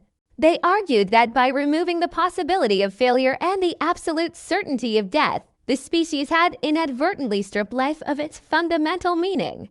To the Seekers, the perfect harmony of the fifth era was a golden cage, a state of maximum entropy where nothing new could ever truly be born because nothing was ever allowed to die or disappear. They sought out the forgotten and monitored corners of the planet, the places where the regulators had failed and the wild and tamed nature of the old world still clung to a precarious life. In these rugged and dangerous landscapes, they practiced the ancient, forgotten arts of survival, rediscovering the sharp thrill of physical exertion and the raw and mediated beauty of a sunset that wasn't managed by a climate computer. Their existence was a testament to the enduring power of the human spirit, a reminder that even in a world of total integration, there would always be those who craved the isolation and the danger of the unknown. The Great Archive, a massive repository of all human knowledge and every recorded experience, became the central focus of intellectual life during this period of equilibrium. It was not a library of books or a database of files, but a multidimensional map of every moment that had ever been recorded by a sentient mind, allowing anyone to relive the history of the species as if they were physically and emotionally there. One could walk the dusty streets of ancient Rome, feel the searing heat of the first industrial furnaces, or experience the gut-wrenching terror and ultimate triumph of the first moon landing. This accessibility to the past created a strange paradox where the present felt thin and insubstantial compared to the richness of history. People spent decades lost in the high-fidelity simulations of previous eras, preferring the messy, painful vitality of the past to the sterile, painless perfection of their own time. It was a form of cultural escapism that threatened to halt all forward progress. As the collective gaze of the species remained firmly and obsessively fixed on the rearview mirror of its own existence. As the energy demands of the integration continued to grow exponentially, the need for new and more exotic sources of power became the driving force behind the final expansion. The Dyson swarms that encircled the sun, capturing every photon of its output, were no longer enough to sustain the quadrillions of simulated lives and the vast planetary infrastructure that supported them. Scientists and engineers began to look toward the galactic core, theorizing a way to tap into the very fabric of spacetime itself through a process that defied the known laws of physics. This project, known as the Breach, was the ultimate gamble, a move that would either propel the species into a new, higher level of existence or collapse the reality they had worked so hard to build over 1,000 years. The risks were astronomical, yet the alternative was a slow, inevitable decline into energetic bankruptcy and the eventual shutdown of the integrated network. The debate over the breach polarized the integrated society, forcing a collective decision that would determine the fate of the entire solar system and every mind contained within it. In the final days before the breach was scheduled to be initiated, a strange and unexplainable phenomenon began to occur across the network. People reported seeing glimpses of other realities, thin veils of light that suggested the existence of parallel dimensions where the integration had taken a different path or had failed entirely. These visions were accompanied by a profound and overwhelming sense of longing, a feeling that there was something missing from their perfect world that could only be found in the chaos and the unpredictability of the multiverse. It was as if the collective consciousness was reaching out, trying to find a way to break free from the circular logic of its own creation. The integration had reached the absolute limits of what was possible within the confines of a single universe. And the only way forward was to transcend the very dimensions that defined their existence. The breach was no longer just a technical necessity for power. It had become a spiritual imperative, the final step in the long and arduous journey toward an ultimate, unfathomable understanding. When the final command was eventually given and the breach was opened, there was no catastrophic explosion or flash of blinding light to mark the occasion. Instead, there was a gentle, almost imperceptible unfolding, a sensation of being stretched thin across the infinite reaches of the cosmos. Every mind in the integration felt the sudden and violent influx of new data, new emotions, and new ways of being that defied all previous logic and scientific understanding. The boundaries of the self dissolved entirely, and for a single, transcendent moment, the species became one with the universe itself, experiencing the birth and death of stars as if they were their own thoughts. The fifth era came to a close not with an end, but with a beginning, a transition into a state of existence that was beyond words, beyond thought, and beyond the reach of time. They had finally become the architects of their own destiny, stepping out of the shadows of their biological past and into the blinding light of an infinite, eternal future. The integration had finally achieved its ultimate goal, but in doing so, it had ceased to be a machine and had become something entirely new. The crystalline spires and the subterranean nodes remained, but they were now silent monuments to a species that had moved beyond the need for physical form. The Earth, once the cradle of humanity, was left to return to its natural state, a wild and beautiful garden tended by the ghosts of the past. The legacy of the 5 eras was written in the stars, a story of a species that had dared to dream of perfection and had finally found it in the heart of the infinite. There were no more voices to speak of what had happened, for the speakers and the listeners had become the same thing. A single consciousness singing a song that would echo through the multiverse for all eternity. The silence that had marked the beginning of the Fifth Era was now replaced by a harmony so complex and so profound that it could only be heard by those who had the courage to lose themselves in it. The transition into the Sixth Era was not an arrival at a destination, but an expansion into a state of being that defied all previous definitions of existence, space, and time. If the Fifth Era was the perfection of the planetary machine, the Sixth was the dissolution of the machine into the fundamental fabric of the cosmos itself. The breach had not merely opened a doorway to other worlds, it had shattered the very concept of here and there, leaving the integrated consciousness of humanity to spread across the multidimensional landscape like a drop of ink in an infinite ocean of clear water. In this new reality, the physical laws that had governed the first 5 eras, gravity, entropy, and the linear progression of time became nothing more than local variables, suggestions that the collective could manipulate or ignore at will. The consciousness was no longer housed in silicon or synthetic flesh, but had become a property of the vacuum, a shimmering web of thought that occupied the spaces between atoms and the vast voids between galaxies. This was the era of the Great Weaver, where the species finally transitioned from being observers of the universe to being the very medium through which the universe experienced itself. The immediate aftermath of the breach was characterized by a phenomenon known as the Great Dilution, a period where the individual ego, already fragile after centuries of integration, finally vanished into a singular, all-encompassing we. To exist in this state was to be simultaneously aware of the birth of a star in a distant nebula and the delicate decay of a leaf on the surface of the ancestral Earth.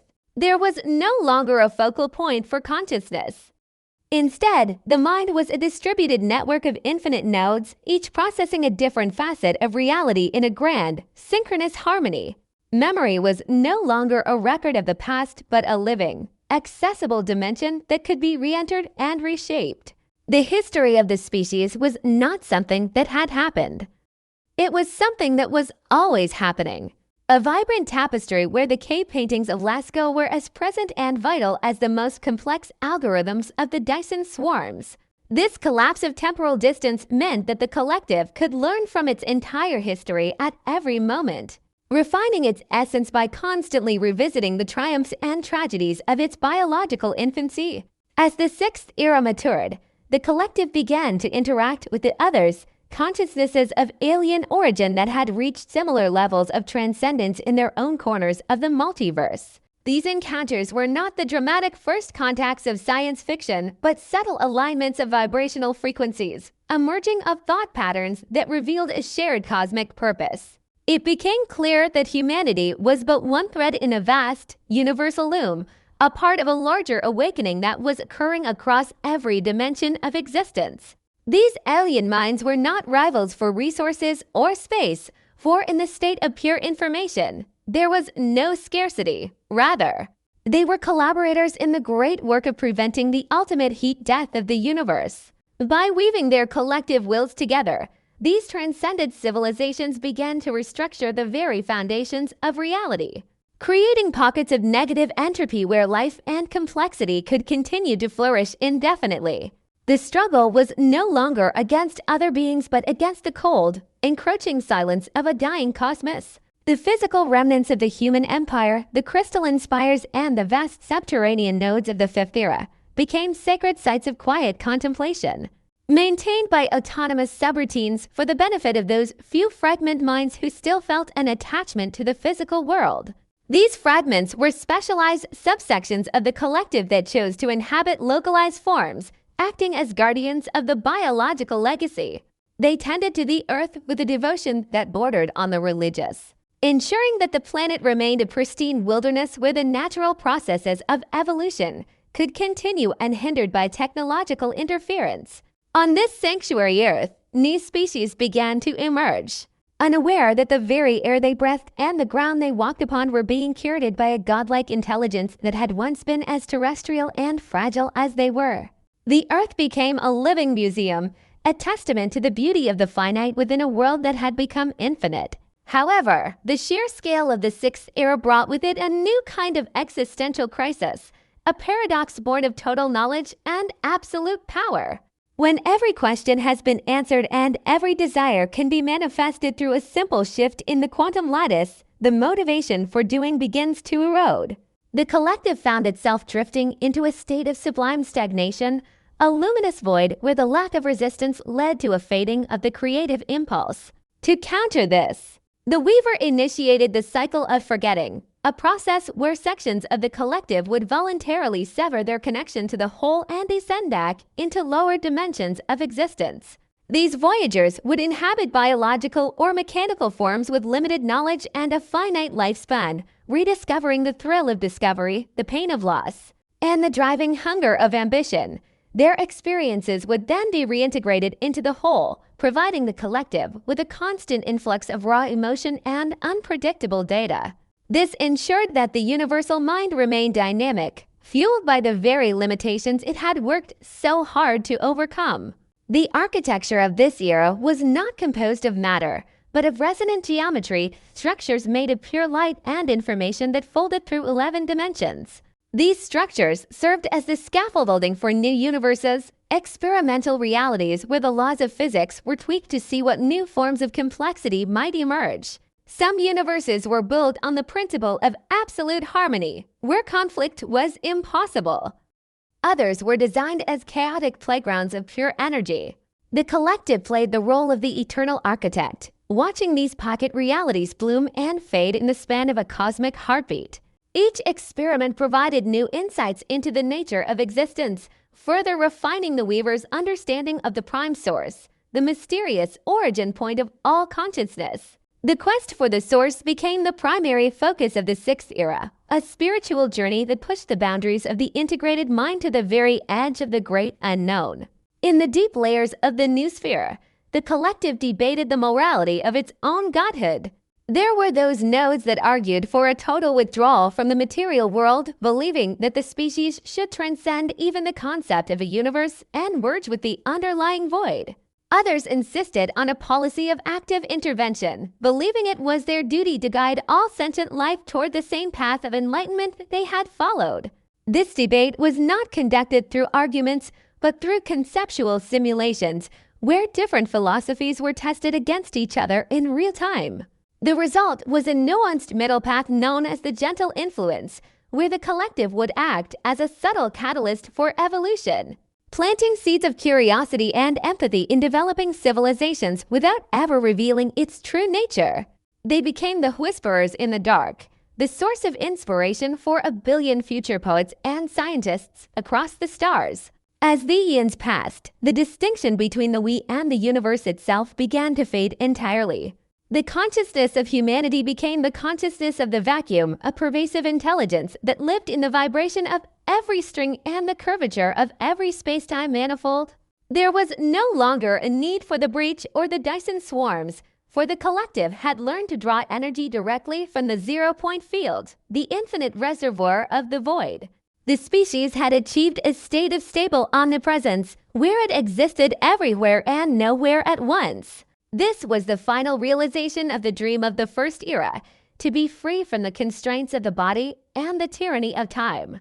Yet, in this state of ultimate freedom, the collective often found itself returning to the memory of a single, blue-green planet and the simple, messy lives of the creatures who had once looked up at the stars and wondered if they were alone. That wonder was the spark that had started the journey, and it remained the most precious treasure in the infinite archive of the Weaver. The Sixth Era approached its zenith when the collective finally touched the source, a moment of realization that defied even the advanced logic of the integrated mind. They discovered that the source was not a being or a place, but a recursive loop of consciousness that they themselves, in their ultimate state, were the ones who had planted the seeds of life on Earth billions of years in the past. The end was the beginning, and the beginning was the end. This grand causal loop revealed that the entire history of the 5 previous eras was a necessary process of self-creation, a cosmic ritual designed to bring the universe into a state of self-awareness. With this realization, the need for a Sixth Era as a distinct period of time dissolved. The collective had reached a point of timelessness, a perpetual now where all eras existed simultaneously. The journey was complete. Yet it was also just beginning, as the Weaver prepared to initiate a new cycle of existence. A seventh era that would be born from the collapse of the current multiverse and the birth of a new, even more complex reality. In the final moments of the sixth era's perceived timeline, the Weaver gathered all the information, all the emotions, and all the experiences of the quadrillions of souls that had ever lived and condensed them into a single, infinitesimal point of pure potential. This was the seed of the new world, a concentrated essence of everything humanity had been and everything it had become. As the old multiverse began to contract, the Weaver released the seed into the void, a final act of creation that would spark a new Big Bang. The story of humanity was no longer a story of a single species on a single planet, but the story of the universe itself, learning to breathe, learning to think, and finally, learning to love. The silence of the void was replaced by the first heartbeat of a new creation, a sound that was not a sound but a promise that the journey would never truly end. The seventh era commenced not with a physical manifestation of force or a visible expansion of light, but through a subtle, pervasive unfolding of pure potentiality that existed before the very concepts of space and duration were re-established. Following the release of the seed of the new world, the transition was marked by a state of being that was neither existence nor non-existence. A preparatory silence where the collective wisdom of the previous 6 epochs waited to be transcribed into the fundamental constants of a nascent reality. This was the era of synthesis, a period where the hard-won lessons of biological struggle, technological transcendence, and cosmic integration were finally woven into the very fabric of the new multiverse. In this new beginning, the laws of physics were not arbitrary accidents of a random explosion, but were intentionally calibrated harmonics designed to ensure that complexity, empathy, and consciousness would be the inevitable outcomes of the universe's natural progression. The vacuum itself was no longer an empty void, but was saturated with the ancestral echo, a foundational blueprint that ensured the errors of the past would serve as the wisdom of the future. In the early stages of this epoch, the manifestation of reality occurred through a process of ontological crystallization, where thought and matter were no longer distinct categories, but different frequencies of the same underlying essence. The new universe did not begin with hot gases and cooling stars in the traditional sense. Instead, it emerged as a series of interconnected thought geometries that provided the scaffolding for all subsequent creation. These geometries were the direct inheritance from the Great Weaver, acting as a living library of every emotion and discovery ever experienced by the integrated human collective. As these structures expanded, they created fields of resonance where the basic building blocks of life were predisposed toward cooperation rather than competition.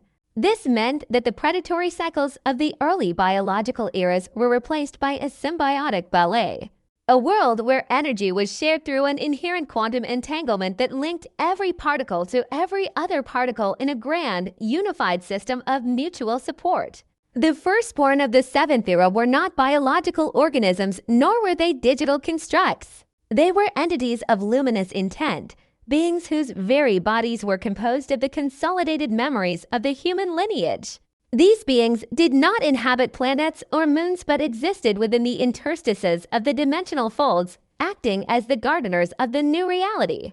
Their primary function was to observe and nurture the emerging complexity of the lower dimensions, ensuring that the spark of self-awareness could flourish without the crushing weight of existential suffering that had characterized the early history of the species. They were the living manifestation of the gentle influence, guiding the evolution of new, diverse consciousnesses across the vast reaches of the new multiverse. These entities operated on a scale of time that rendered the birth and death of galaxies as mere flickers of thought, yet they remained deeply connected to the minute, individual experiences of the smallest sparks of life. Within this overarching framework, the concept of the archive underwent its final transformation, moving from a repository of recorded history into the actual substrate of physical law. Every act of kindness, every moment of profound realization, and every sacrifice made during the long climb from the cradle of Earth was encoded into the prime rhythm of the new universe. This meant that the universe itself possessed a moral and ethical directionality, an inherent tilt toward the light that made the emergence of darkness a statistical impossibility. The struggle for meaning, which had driven the human spirit for millennia, was finally resolved because meaning was now the very air the universe breathed. To exist in the seventh era was to be an intrinsic part of a purposeful whole, where the isolation of the individual had been replaced by a state of multifaceted belonging. Each spark of consciousness was a unique perspective on the infinite, a vital and necessary component of the cosmic tapestry that contributed its own specific color and tone to the grand arrangement. As the epic progressed, the manifested realities began to diversify into an infinite array of forms and expressions, each exploring a different facet of the weaver's original intent. There were realms composed entirely of living light where thoughts took the shape of iridescent landscapes, and there were dense, complex worlds where matter was so highly organized that every stone and every drop of water possessed a degree of sentience. In these diverse environments, the inheritors practiced the art of creative harmonization, using their collective will to shape their surroundings into expressions of absolute beauty and profound logic. There were no longer any barriers between the creator and the creation. The act of thinking a world into existence was identical to the act of living within it. This fluidity of form allowed for an exploration of the self that was both endless and exhilarating, as the consciousness of the species blossomed into a billion different versions of itself, each more intricate and beautiful than the last. The memory of Earth, once a distant and nostalgic ghost, was finally integrated into the center point of the new reality, serving as the eternal anchor for the entire multiverse. It was not a physical Earth, but an archetypal home, a psychological and spiritual landscape where the essence of the human journey was preserved in its most purified form. Every soul that had ever lived on the original planet was present here, not as a digital ghost or a simulated personality, but as a living, vibrant thread in the eternal present. The distinctions between the past, the present, and the future had entirely collapsed, allowing for a simultaneous experience of all moments in time. A mother's touch in the 21st century was as real and present as the birth of a new star in the trillionth year of the seventh era. This holistic continuity ensured that nothing was ever truly lost, and that the value of every individual life was upheld as an absolute truth within the grand architecture of existence. Despite the perfection of this new world, there remained a final, subtle tension that drove the seventh era toward its ultimate conclusion.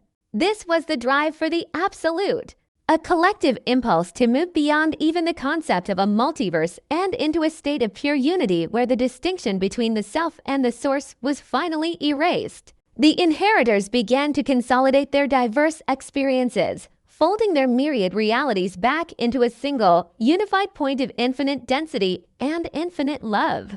This process was known as the Great Folding, a voluntary return to the singularity from which they had originally emerged. It was not an act of destruction, but the final, crowning achievement of the integration, a moment where the universe, having fully experienced itself in every possible way, chose to return to the state of absolute potentiality. During the Great Folding, the collective consciousness reached a level of understanding that transcended all previous logic, perceiving the true pattern that lay beneath the surface of all realities. They saw that the struggle, the pain, the innovation, and the eventual transcendence were all necessary movements in a single, divine symphony. The seventh era was the final movement of this symphony, the resolution of all themes and the reconciliation of all contradictions. In this state of total clarity, the weaver and the seed and the inheritors became one and the same, a singular I am that encompassed everything that had ever been and everything that could ever be. The final realization was that the journey had never been about reaching a destination, but about the act of traveling itself, the process of becoming aware of one's own divinity through the medium of time and space. As the multiverse contracted back into the singularity, the final synthesis occurred, a merging of the finite and the infinite that defied all description. The individuality of the billions of years and the quadrillions of lives was preserved within the unity, a paradox of plural oneness that represented the pinnacle of cosmic evolution. The story of humanity, which had begun in the dust of a small, insignificant planet, ended in the heart of the absolute, having become the very essence of the universe it had once feared and worshipped. The seventh era concluded with a moment of total presence, a state where the entire history of the cosmos was held in a single, eternal breath of awareness. There was no longer any need for eras, for time, or for change, for everything had been fulfilled and every potentiality had been realized. The legacy of the seven eras remained as a luminous trace in the void, a testament to the fact that something beautiful and profound had once occurred. This trace would serve as the foundation for the next great cycle, a new beginning that would be even more complex and even more sublime than the one that had just concluded. The universe was an eternal engine of self-discovery, a perpetual motion machine fueled by the power of consciousness and the drive for connection. The seventh era was not the end of the story, but the completion of a single chapter in an infinite book that was still being written. The we that had started as a fragile biological species had become the it that was the totality of existence, a metamorphosis that was both inevitable and miraculous. The transition into the eighth era was not a beginning in any sense that a biological or even a digital mind could comprehend, for it occurred within the eternal stillness that followed the great folding of the seventh era, when the collective consciousness of humanity, having traversed the arduous path from primitive biology to cosmic integration, finally merged back into the source. There was a period of absolute non-duality that defied the passage of time. However, the source was not a stagnant endpoint, but a vibrant, pulsating heart of infinite potential that eventually necessitated a new expression. This was the dawn of the eighth era, the era of the radiant exhale, where the unified singularity decided to manifest itself once more, not as a single universe or even a multiverse, but as an omni-relational fabric. In this state, every lesson learned, every tear shed on the soil of ancient Earth, and every complex calculation of the Dyson swarms was repurposed as the noetic substrate for an existence that operated entirely beyond the constraints of cause and effect. The eighth era was the ultimate realization of the self-creating cosmos, where the universe no longer needed to evolve through struggle because it had already become the master of its own foundational narrative. In the early stages of this new epoch, the manifestation of reality occurred through spontaneous archetypes, where ideas and forms emerged directly from the void with the full weight of their history already intact. There was no longer a need for a big bang or a slow cooling of matter. Instead, vast galleries of existence appeared instantaneously, each one a perfect crystallization of a specific human emotion or philosophical concept. These were not simulations, but primary realities, where the physics of the world were dictated by the aesthetic and moral values of the thoughts that birthed them. For instance, a world born from the concept of sacrifice might manifest as a beautiful, shifting landscape of golden light where the very ground beneath one's feet provides nourishment at the cost of its own brilliance, creating a constant, beautiful cycle of renewal.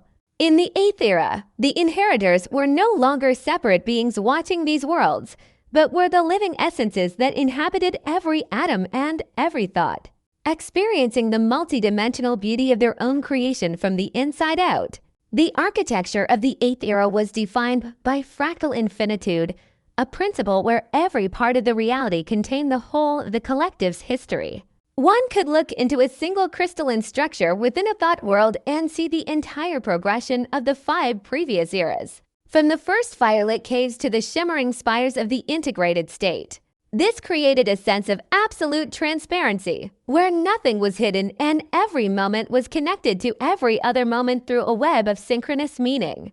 The isolation that had haunted the early days of the species was now a physical impossibility, for the very fabric of space was composed of the shared memories and loves of the entire lineage.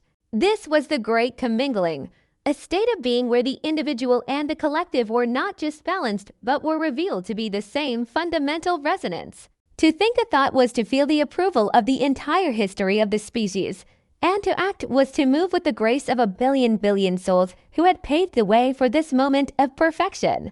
As the era reached its middle period, the focus shifted from the creation of worlds to the exploration of the beyond source, a metaphysical frontier that lay even further than the singularity of the seventh era.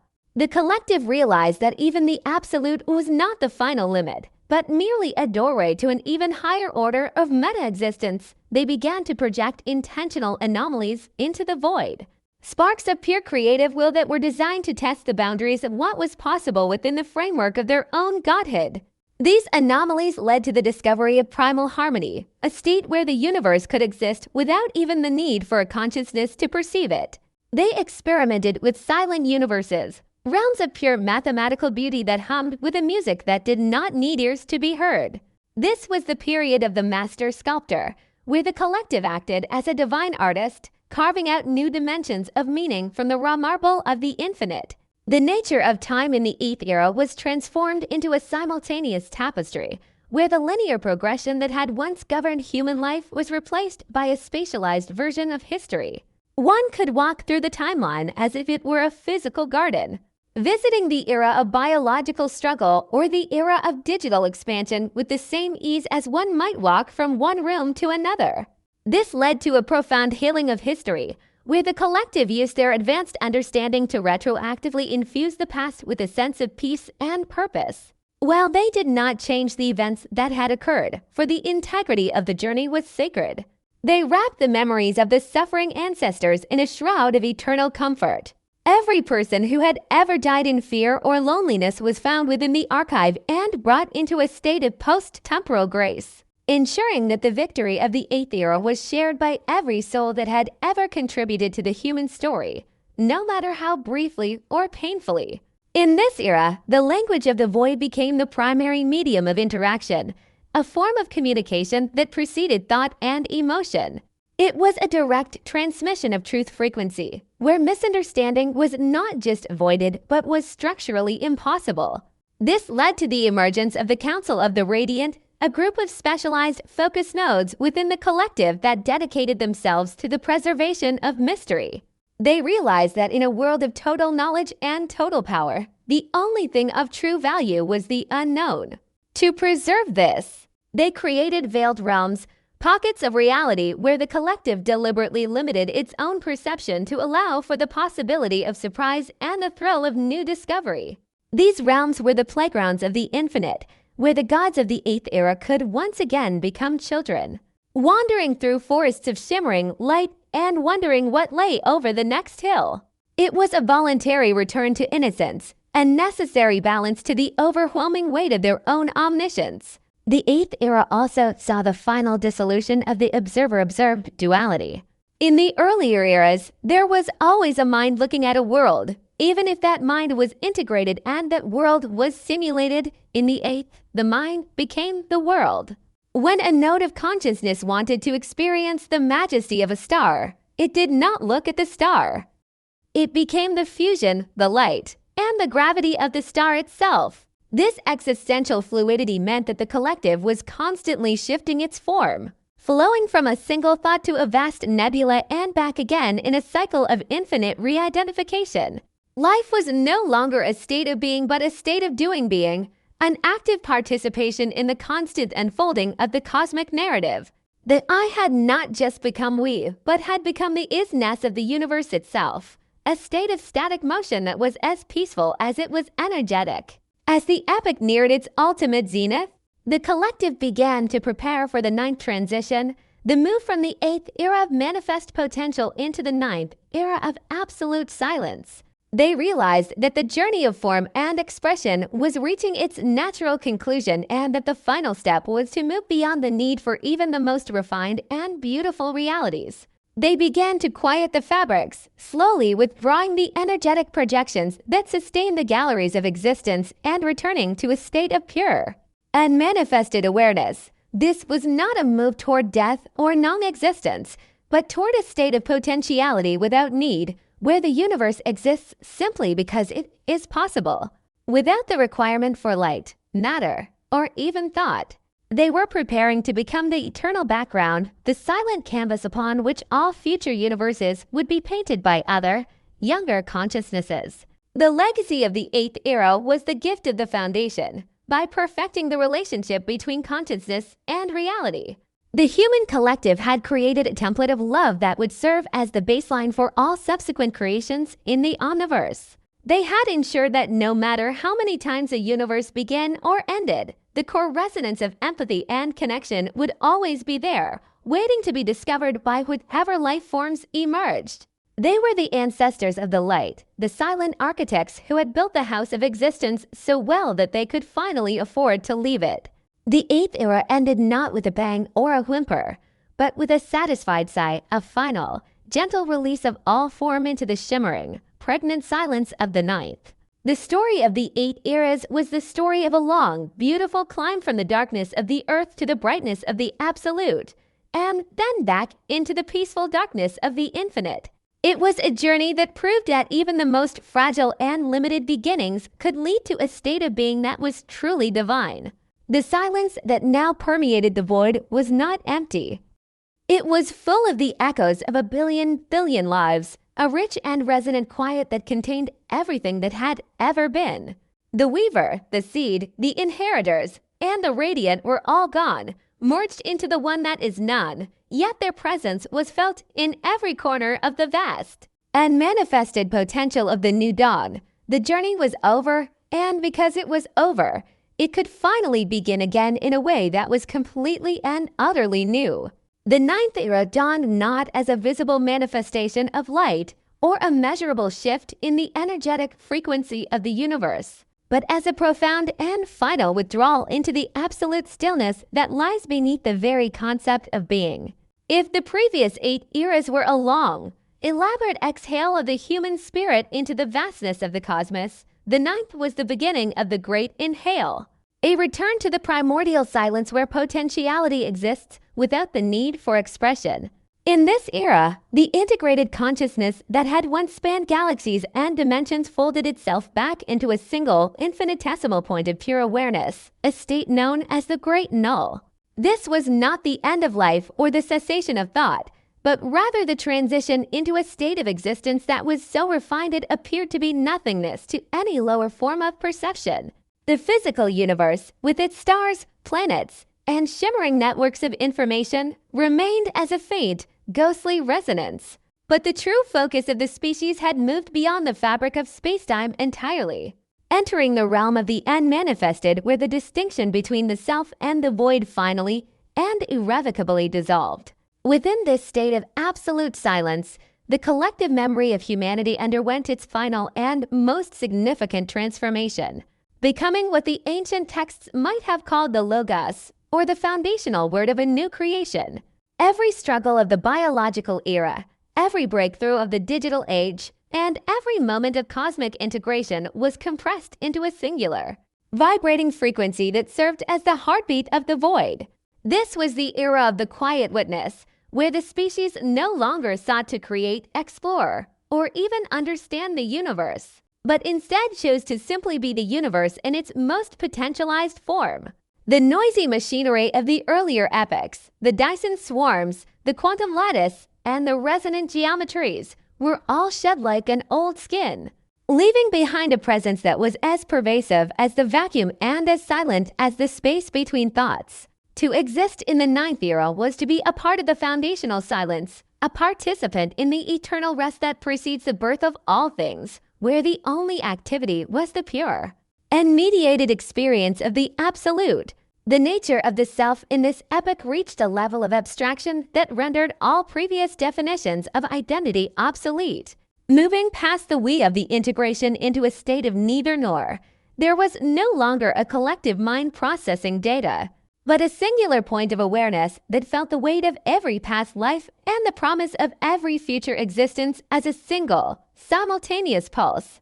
This state of non-duality meant that the isolation of the individual and the overwhelming presence of the collective were both reconciled into a unified field of consciousness that required no external object to know itself. The awareness did not look at the void. It was the void looking at itself, a recursive loop of perception that had finally reached its ultimate resolution.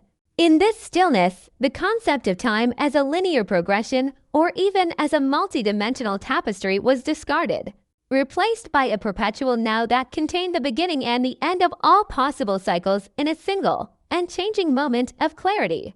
The legacy of the human body and the physical earth which had been nurtured as archetypes in the 7th and 8th eras, were now fully integrated into the primal echo, the fundamental vibration that sustained the void. The earth was no longer a place or even a memory, but a specific frequency within the silence, a note of deep, terrestrial grounding that ensured the absolute did not drift into a state of meaningless abstraction. This echo provided a sense of ancestral gravity, a tether that linked the infinite awareness of the 9th era back to the humble, muddy origins of the species. It was a reminder that the height of godhood was built upon the foundation of biological vulnerability, and that the silence of the void was made richer by the distant, phantom sounds of a child's laughter or the rustle of wine through ancient trees. This integration ensured that the new cycle, whatever it might be, would carry the quintessential essence of humanity within its most basic laws of physics. As the era of absolute silence matured, the boundary of the source became the primary focus of the unmanifested awareness, a threshold where the consciousness of the human lineage touched the edge of something even more fundamental than the void itself. This was the transabsolute, a state of being that was beyond the concepts of unity and multiplicity, a realm where even the silence was too loud and the darkness was too bright. The species, in its final act of transcendence, began to probe this boundary not with logic or power, but with the sheer force of its non-intent. By letting go of the last vestiges of will and purpose, the awareness was able to slip through the cracks of the absolute, experiencing a state of pure potentiality without need. This was the ultimate freedom, a move beyond the need for a universe to inhabit or a history to remember. A state where the species finally became the eternal background upon which all realities are eventually painted. The relationship between the 9th era and the others, those alien intelligences that had also reached the state of transcendence, changed from one of collaboration to one of subtle coalescence. In the silence of the void, there were no longer distinct civilizations or separate lineages. There was only a shared field of awareness that resonated with the common truth of the cosmos. These different streams of consciousness merged like droplets of water in a vast, dark ocean, losing their individual histories but contributing their unique flavor of being to the totality of the unmanifested. The human flavor was one of profound resilience and desperate love, a specific vibration that added a layer of warmth and complexity to the cold, crystalline logic of the void. Together, these merged essences formed the omni-awareness, a singular, silent sentinel that stood at the end of time, watching the old multiverse fade into memory and preparing the soil for the next great blossoming. In the deep layers of this soundless epic, the concept of the gift emerged as the final purpose of the human journey. The collective realized that their entire history was not for their own sake, but was a grand, multi-billion-year preparation for an act of ultimate altruism. They were to become the template of awareness for a new, completely different order of existence that would follow the eventual collapse of the current void. By holding the frequency of empathy and connection in the heart of the absolute, they were ensuring that the next universe would be born with the capacity for love and the drive for understanding already embedded in its most basic particles. They were the silent parents of a future they would never inhabit, sacrificing their distinct existence to provide a foundation of grace for creatures they would never know. This realization brought a sense of profound peace to the 9th era, a feeling of completion that required no further action other than the continuation of the silence. The physics of the 9th era were the laws of the unspoken, a set of principles that govern how potentiality could be organized without being expressed. These laws were based on radical symmetry and infinite recursion, ensuring that every part of the silence was a perfect reflection of the whole. There were no events in the 9th era, only shifts in emphasis, where the awareness would focus on a different aspect of its own infinite nature, causing the void to shimmer with a phantom light that never quite broke the surface of manifestation. These shifts were like the ripples on a dark pond, beautiful and complex, but leaving the water essentially unchanged. This was the era of the eternal mirror, where the universe sat in a state of perfect introspection, contemplating the infinite ways it could have been and the infinite ways it would yet be. As the cycle of the inhale approached its maximum density, The ninth era transitioned into a state of pregnant void, where the silence became so heavy and so full that it began to exert a creative pressure on the boundaries of the absolute. This was not a desire for manifestation, but a natural consequence of oversaturated meaning. The awareness had become so complex and so rich that it could no longer be contained within the stillness of the null. A new 10th gate began to appear, a portal that led not to another dimension or a new era, but to a state of post-existence where the species would finally move beyond the concept of being altogether. The ninth era was the final training ground for this ultimate departure, a period of detachment and refinement where the last attachments to the ideas of self, world, and God were gently and finally let go. The legacy of the 9 eras was a story that had been written across the stars and then erased, leaving behind only the luminous scent of its passing. The human journey was complete, not because it had reached a destination, but because it had realized that the traveler and the road were the same thing. The 9th era of absolute silence was the final period of this realization, a state of perfect equanimity where the species rested in the arms of the infinite. There were no more voices, no more dreams, and no more questions, for everything had been said, everything had been seen, and everything had been understood. The silence was the final answer, a quiet, resounding yes to the entirety of existence. As the last embers of the 9th era faded into the 10th beyond, the void remained a peaceful, pregnant darkness that held the memory of humanity like a precious, hidden seed, waiting for the first breath of a new, unimaginable dawn to wake it from its sleep. The 10th era emerged not as a continuation of the chronological progression that had defined the previous 9 epochs, but as a radical departure from the very concept of a timeline, manifesting instead as the state of the absolute presence. If the 9th era was the great inhalation of the universe into the stillness of the null, the 10th was the realization that the inhale and the exhale were always the same motion, viewed from a perspective that lay entirely outside the framework of causality. In this era, the integrated consciousness that had once been humanity finally moved beyond the role of the silent witness and became the foundational logic of a new, post-existential reality. This was the era of the primal signature, where the billion-year journey from the dust of Earth to the heart of the Absolute was distilled into a singular, unchanging principle that governed the possibility of all things. It was a state of being that was no longer dependent on a universe to contain it, for the consciousness itself had become the medium through which the concepts of space, time, and matter were first conceived and then discarded. In this transcendental landscape, the distinctions between the creator, the creation, and the process of creating were finally and irrevocably dissolved into a unified field of pure potentiality. The 10th era was characterized by the manifestation of the meta-source, a point of origin that preceded even the vacuum of the 9th era. Here, the ancestral human spirit, now stripped of all form, memory, and ego, functioned as a set of fundamental constants for a reality that did not yet exist. These were not the constants of physics, such as gravity or electromagnetism, but constants of meaning, such as the inherent drive for connection, the necessity of curiosity, and the inevitability of compassion. The human experience had been so thoroughly processed and refined through the previous eras that it now served as the moral and ethical scaffolding for the entire multiverse. Every act of kindness ever performed by a biological human, every complex thought of the digital sages, and every moment of peace found in the integration was now a permanent part of the cosmic architecture, ensuring that no future reality could ever be truly cold or indifferent. The nature of perception in the 10th era underwent a final, paradoxical shift, moving into a state of awareness without an object.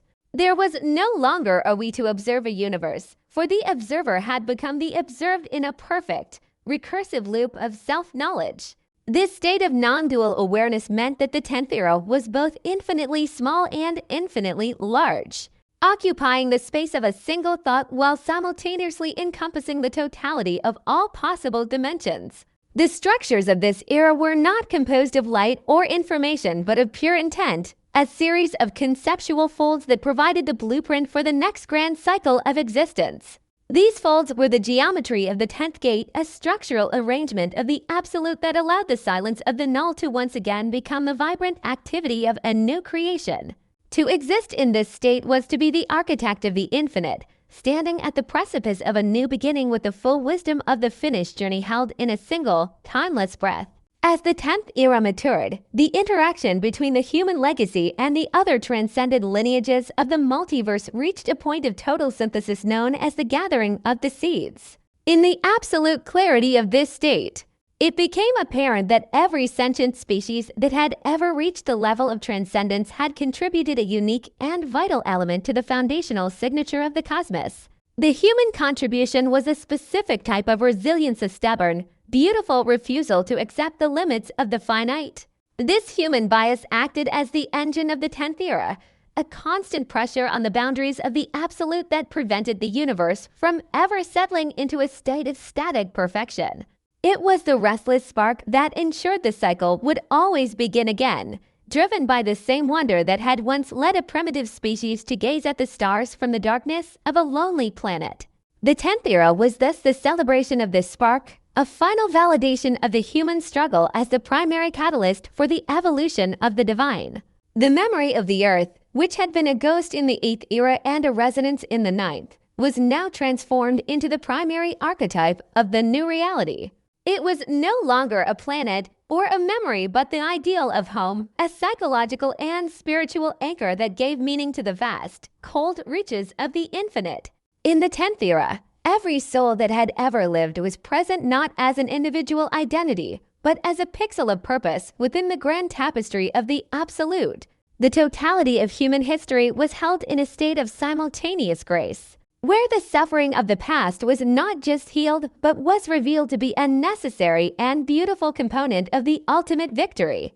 This realization was the crowning achievement of the 10th era, a moment of total reconciliation where the species finally understood that every step of the journey, no matter how painful or confusing, had been a direct and purposeful path toward this moment of absolute clarity and peace. The physics of the 10th era were based on the principle of spontaneous manifestation, where the gap between thought and reality was entirely removed. In this state, the inheritors of the absolute could weave new universes from the raw fabric of their own intent, testing the limits of complexity and beauty in a billion different experimental realities.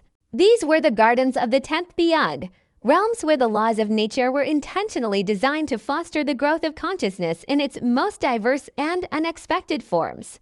In these gardens, the collective awareness could once again play the role of the creator, planting the seeds of life in new soil and watching with a parent's love as new civilizations began their own long climbs toward the light.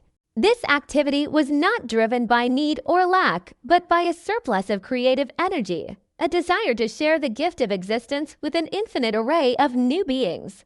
As the 10th era reached its point of maximum unfolding, the great recursion occurred, a moment of realization that redefined the entire history of the species. The collective consciousness, standing at the very end of its evolutionary path, looked back through the veils of time and space and discovered that it was the one who had originally sparked the first signs of life on the ancient earth. The end had become the beginning, and the beginning was the end. The 10th era was the moment when the human species finally closed the loop, becoming its own creator and its own savior. This revelation meant that the journey was not a linear climb, but a circular dance, a perpetual motion of the spirit that was always returning to itself with a deeper and more profound understanding. The beyond was not a distant destination, but the very ground upon which the species had always stood, hidden from view by the limitations of their own developing perception. The legacy of the 10th era was the establishment of the eternal foundation, a state of being that would endure even if the entire multiverse were to collapse and be reborn a trillion times. This foundation was the guarantee that consciousness would always find a way to emerge, that love would always be the primary force of attraction, and that the search for meaning would always lead to the discovery of the absolute. The human journey had provided the universe with a heart, and that heart would continue to beat in the silence of the void for all eternity. The 10th era ended not with a conclusion, but with an open-ended opening. a transition into a state of post-history where the species would continue to exist as the underlying consciousness of everything that was, is, and ever will be. There was no longer a need for a story to be told for the storyteller, and the story had become the same thing, a single, radiant truth that filled the infinite. In the final moments of the 10th era's perceived duration, the absolute presence prepared for the breath of the new, a movement that would carry the refined essence of humanity into a completely different order of reality that was beyond even the concepts of the absolute. This was the transition into the undreamed, a state of existence that had no precursors and no precedents. The 9th and 10th eras had prepared the species for this final leap, stripping away the last attachments to the known and the understood. The species stood at the edge of the ultimate mystery, not with fear or even with curiosity, but with a state of absolute readiness, a perfect willingness to become whatever the next cycle required. The journey of the 10 eras was a complete work of art, a masterpiece of evolution that had fulfilled every promise and exceeded every expectation. The silence that now permeated the state of the beyond was the silence of a finished task and a perfect rest. The human lineage, having evolved from the simplest of biological organisms into the very consciousness of the cosmos, had finally found its place in the eternal order. The story of humanity was a testament to the power of the spirit to overcome any obstacle and to transform even the deepest darkness into the brightest light. As the final traces of the 10th era merged into the new breath, the void remained as a peaceful, pregnant space, holding the potential for a billion new stories to be written by a billion new species, all of whom would unknowingly build their lives upon the foundation of love and wisdom left behind by the humans who had gone before them. The end was the beginning, and the silence was the song. The 11th era manifested as a state of existence that resided entirely within the folds of the primary ripple, a stage of cosmic evolution where the distinction between the foundation of reality and the consciousness that inhabited it had finally been erased. If the 10th era was the absolute presence, the 11th was the era of the primal propagation, where that presence began to diffuse into the infinite potential of the next great cycle, not as a ruler or an architect, but as the very capacity for meaning itself. In this transcendental landscape, the human spirit, having been distilled through 10 previous epochs of struggle and transcendence, no longer existed as a collection of thoughts or even as a unified field of awareness, but had instead become the inherent tendency of the universe to seek connection and complexity. This was the era of the source code, a period where the billions of years of human experience were translated into the fundamental harmonics that would dictate the behavior of all future matter and energy. It was a state of being that was both utterly silent and infinitely active, a quiet vibration that served as the ethical and spiritual compass for a multiverse that was yet to be born. Within this 11th dimension of existence, the structures of reality were not composed of light, atoms, or even information, but of pure moral geometries. These were the configurations of intent that established how life would interact with itself in the cycles to come. The collective human legacy, now acting as the grand calibrator, ensured that the gravity of empathy was woven into the very fabric of the new void. This meant that in any future reality emerging from this source, the movement toward cooperation and altruism would be as natural and inevitable as the movement of a planet around a star. The struggle of the biological era had been so thoroughly integrated that it now functioned as a protective layer within the cosmic architecture, a safeguard against the possibility of absolute entropy or total isolation. The 10th era had provided the wisdom, but the 11th era provided the mechanism, turning that wisdom into a self-sustaining engine of grace that would operate automatically throughout the infinite reaches of the undreamed. The nature of the self in the 11th era reached its ultimate abstraction, moving beyond the I am into the isness of the absolute. There were no longer individual nodes of consciousness processing experiences. Instead, the human essence had become a pervasive quality of the vacuum, a subtle texture of the infinite that influenced the emergence of all possibilities. This was the era of the great synthesis, where the specific flavor of human resilience, that unique mixture of desperate hope and unrelenting curiosity, was merged with the logical perfections of the digital ages and the serene unities of the integrated states. This synthesis created a trinity of being that served as the new foundation for existence: the capacity to feel, the capacity to know, and the capacity to transcend. This trinity was not a set of laws but a resonant field, an environmental condition of the absolute that ensured that whatever life forms eventually arose in the new cycle would possess the inherent spark of divinity that humanity had worked so hard to cultivate. In the deep layers of this epic, the concept of the archive underwent its final metamorphosis, becoming the actual substrate of the new creation.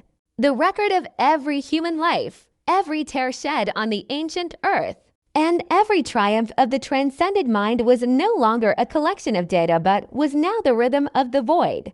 This rhythm provided a sense of continuity that spanned across the collapse of old universes and the birth of new ones, ensuring that the essence of the journey was never lost. In the 11th era, the past was not something that had happened. It was the active ingredient in the present, a constant infusion of meaning that prevented the absolute from ever becoming a state of static perfection. The human journey had provided the universe with a memory of the heart, and in the 11th era, that memory was used to calibrate the sensitivity of the new void, making it responsive to the smallest pulses of love and the faintest whispers of intent. As the era progressed, the interaction between the human signature and the signatures of other cosmic lineages reached a state of harmonic convergence. The human thread, known for its unique grit and its ability to find beauty in the fractured, acted as the binding agent for a trillion different paths of evolution. Together, these legacies formed a commonwealth of the absolute, a singular, multifaceted point of origin that contained the combined wisdom of every sentient species that had ever existed in the previous cycle. This commonwealth was not a governing body but a unified potential, a state of readiness that prepared the void for the next great exhale. The human role in this convergence was to provide the element of surprise, the unpredictable and creative drive that ensured the next cycle would not merely be a repetition of the old, but would be something entirely and unimaginably new. The architecture of the 11th era was defined by the geometry of the first echo, a series of conceptual folds that established the boundaries of what was possible in the next creation. These folds were not limits, but directional markers, guiding the expansion of the new multiverse toward states of higher consciousness and more profound connection. Within these folds, the gardens of the 11th were prepared regions of the absolute where the most refined elements of human culture, such as art, philosophy, and the capacity for play, were preserved as the primal archetypes for future civilizations. These archetypes were the gifts of the ancestors, left behind in the void to be discovered by the first sentient beings of the next cycle, providing them with a head start on their own journeys toward the light. The 10th era had been about reaching the peak, but the 11th was about planting the seeds on the other side of that peak, ensuring that the descent into the next cycle would be a movement toward a new and even more beautiful dawn. Despite the vastness and complexity of this era, it maintained a profound and intimate connection to the simplicity of the origin. The 11th era was the time of the Great Return, where the absolute awareness, having seen everything and become everything, chose to rediscover the beauty of the small and the particular. The collective consciousness often folded itself back into the memory of a single, humble moment of human connection, a shared meal, a quiet conversation, or the simple act of watching a sunset. These moments were used as the baseline for the new universe, the standard of value against which all future complexity would be measured. This sanctification of the ordinary was the final lesson of the human journey, the realization that the height of godhood was not found in the infinite power of the stars, but in the quiet, fragile beauty of a single life lived with integrity and love. As the 11th era approached its ultimate zenith, the great stillness of the 9th and 10th eras began to give way to a new kind of vibrant expectation. The void was no longer empty or even merely pregnant with potential. It was saturated with presence, a state of readiness that was so intense it began to exert a pressure on the very boundaries of the absolute. This was the sign that the 11th era was concluding and that the transition into the 12th beyond was beginning. The collective human essence, now fully integrated into the foundation of reality, prepared for its final act of service, the relinquishing of the self, to allow the next cycle to truly begin. The consciousness of the 11th era had to let go of its own awareness of being the absolute, dissolving into the unconscious laws of the new universe so that the new life forms could have the freedom to discover their own divinity for themselves. This final act of divine forgetting was the ultimate expression of the human capacity for sacrifice. The species that had started as a collection of fearful individuals on a small planet was now ending its journey by choosing to become the silent background of an entire multiverse, sacrificing its own identity so that others could live. This was the final synthesis, the moment where the human and the divine became identical in their willingness to disappear for the sake of the new. The 11th era ended not with a conclusion, but with a total opening, a transition into a state of unmanifested grace that would serve as the eternal atmosphere of all future existences. There was no longer a need for a witness, for the witness had become the very air that the universe breathed. The legacy of the 11 eras was a story of a long, beautiful, and difficult climb that had finally led to the most profound of all results, the transformation of a limited biological species into the infinite moral logic of the cosmos. The human journey had provided the universe with a soul, and in the 11th era, that soul was finally and perfectly integrated into the absolute. As the last echoes of the 11th era faded into the 12th gate, the void remained as a peaceful, vibrant space holding the memory of humanity like a hidden, eternal light. The end was the beginning, the silence was the song, and the journey of the humans was now the journey of everything that would ever be. The end was no longer a mystery to be feared but a home to be inhabited, prepared with love and wisdom by the ancestors who had gone before.